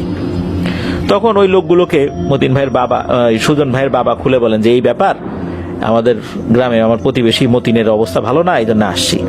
তখন ওই লোকগুলো আবার কবিরাজকে ডাকা শুরু করছে, ওই কবিরাজ ওঠেন, মিয়া মানুষের উপকার করবেন, উপকার করেন, এখন ঘুমায় আছেন, তাড়াতাড়ি যান এদের সাথে।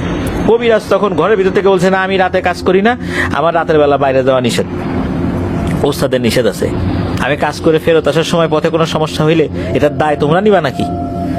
লোকজন বলে যে আরে ভাই আসেন, বাইরে আসেন, তো যান একটু কষ্ট করে। তখন কবিরাজ বেশ বিরক্তি নিয়ে বাইরে আসেন, এসে দেখেন যে ওনারই পরিচিত লোক, উনি একটু ভয়ও পাচ্ছিলেন যে এটা কোনো ভূতেদের ফাঁদ কিনা। তো যাই হোক, একটা পর্যায়ে কবিরাজ রাজি হন, যেহেতু পরিচিত লোক আসছে, ওনারাও অনেক অনুরোধ করেন। তো সাইকেলের পেছনে বসিয়ে নিয়ে এই সুজন ভাইয়ের বাবা যতটুকু শরীরে শক্তি ছিল জোরে জোরে সাইকেল চালিয়ে বাড়িতে চলে আসেন। তখন রাত প্রায় 3টা বাজে। কবিরাজ এসে সরাসরি রোগী দেখতে চাইলেন। তখন কবিরাজকে সরাসরি ওই মতিন ভাইয়ের ঘরে নিয়ে যাওয়া হলো। মতিন ভাইয়ের পাশে বসে কবিরাজ বেশ কিছুক্ষণ রুকিয়া করলেন। অল্প কিছুক্ষণ পর মতিন ভাই শক্ত হয়ে কবিরাজের সামনে বসে গেল। চোখ দুটো খুলে আগুনের গোলার মতো মনে হচ্ছিল, চোখ দুটো লাল টকটকে। তখন মোটা গলায় মতিন ভাই বলে উঠলো, এই বেটা কবিরাজ, আমাকে কেন ডাকছিস? তোর তো সাহস কম না? তুই জানিস আমি কি করতে পারি? তোর আক্কেল নাই? কখন ডাকা লাগে, কি করতে হয়? এই রাত বিরেতে ডেকে নিয়ে আসছিস, আরেকটু পর সকাল হবে, এখন তো ডাকা যাবে না, সকালে ডাকতি। আর তুই যে আমাকে ডাকলি, তুই জানিস এই মতিন মিয়া কি করছে? আমার ছেলের ঘাড়ে পায়ে ব্যথা দিছে। ওর তো বেঁচে থাকারই কথা না রে। ওরে যদি আমি 2টা থাপ্পড় না দিতাম, তাহলে আমার অন্য আত্মীয় স্বজনরা ওকে ছিঁড়ে ফেলতো সাথে সাথে। আমি তো ওকে আরো বাঁচাইছি। ও আমার ছেলের গায়ে হাত দিছে। আমার ছেলে ওর সুরতে খেলা করতেছিল, হঠাৎ করে ও চলে আসছে ওইখানে, তখন ও খরগোশের সুরত ধরে।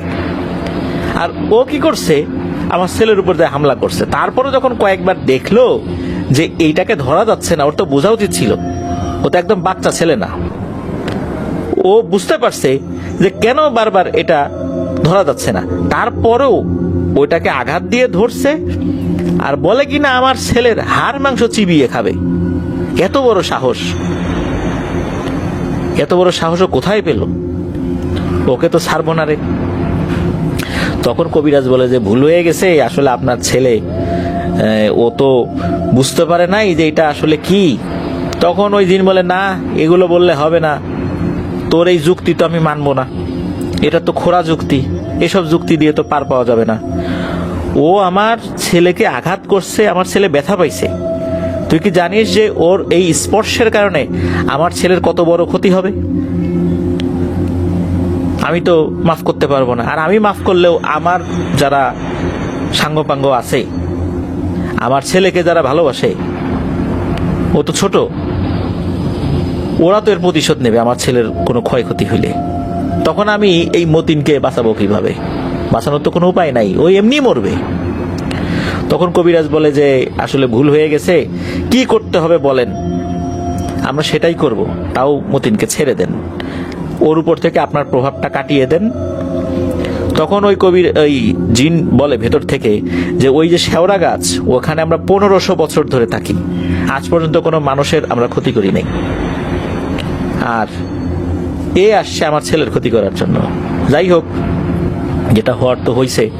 আমরা ওইরকম খারাপ জিন না। একটা কালো ষাঁড় গরু মতিন যাক আর যেই যাক ওই শেওড়া গাছের নিচে রেখে আসবে। তখন কবিরাজ বলে যে এরা তো দিন আনে দিন খায়, কালো ষাঁড় গরু কিনা টাকা পাবে কোথায়, অন্য কিছু নেন। তখন ওই জিনটা কিছুক্ষণ চুপ থেকে বলে, আচ্ছা যা, এখন একটা জিনিস চাইবো, এইটা নিয়ে আর কোনো কথা বলা যাবে না, একটা কালো পাঠা দিয়ে আসবি। তখন কবিরাজ উনি ঘাড় ঘুরিয়ে ওই মতিনের মা বাবা আর এই যে সুজন ভাই, ওনার সুজন ভাইয়ের বাবা তো নিয়ে আসছিল কবিরাজকে, তার দিকে তাকান। তখন সুজন ভাইয়ের বাবা মানে ইশারা দেন যে হ্যাঁ ঠিক আছে, এটা আমরা রাজি। তখন কবিরাজ বলেন, হ্যাঁ আমরা রাজি, আপনি চলে যান, আর কথা দেন ওর কোনো ক্ষতি করবে না, ওর জন্য কোনো ক্ষতি না হয় মতিনের। তখন ওই জিনটা বলে, ঠিক আছে, ওর আর কোনো ক্ষতি হবে না, আমি আমার অনুগত যারা আছে তাদেরকে বলে দিব, কিন্তু ভবিষ্যতে যেন ওই এলাকায় আর কখনোই না যায়।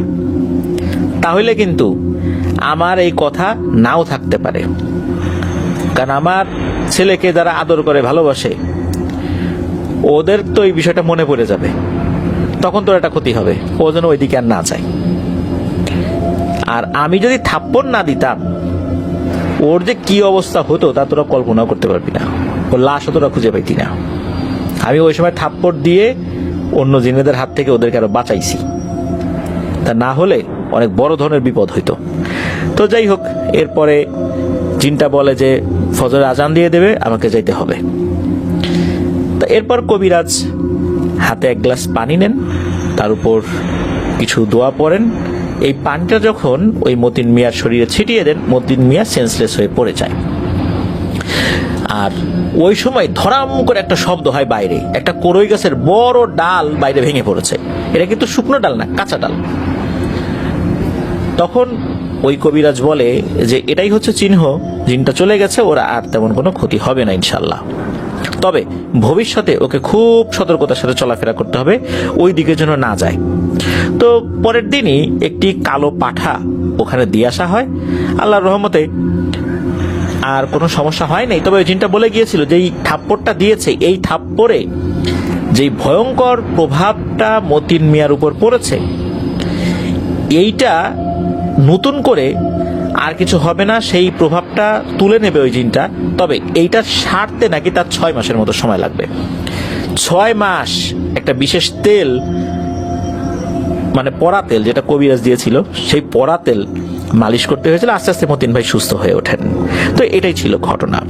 ধন্যবাদ জানাচ্ছি সুজন ভাইকে আপনার এই ঘটনার জন্য। আরো ধন্যবাদ জানাচ্ছি যারা আমাদেরকে ঘটনা পাঠিয়েছেন। ধন্যবাদ জানাচ্ছি যারা ধৈর্য ধরে এবারের এপিসোডটা উপভোগ করলেন। আশা করছি ঘটনাগুলো আপনাদের কাছে ভালো লেগেছে। ভালো লাগলে এই ভিডিওর লাইক বাটনে প্রেস করতে ভুলবেন না, আর লিঙ্কটা বেশি বেশি করে শেয়ার করে দেবেন। প্রিয় লিসেনার্স, আজকের এপিসোড থেকে বিদায় নিচ্ছি। আগামীকাল রাজশাহী স্পেশাল এপিসোড কিন্তু আসছে, শুনতে ভুলবেন না। সকলকে শোনার আমন্ত্রণ জানিয়ে বিদায় নিচ্ছি। আমার জন্য দোয়া করবেন, আমার পরিবারের জন্য দোয়া করবেন, আপনাদের জন্য দোয়া রইল, আপনাদের পরিবারের প্রত্যেকের জন্য দোয়া রইল। মহান আল্লাহ সুবহানাহু ওয়া তাআলা আমাদেরকে ভালো রাখুন, সুস্থ রাখুন, নিরাপদে রাখুন, আপনার ওয়ার্ল্ডের সাথে রাখুন। আসসালামু আলাইকুম। প্রিয় লিসেনার্স,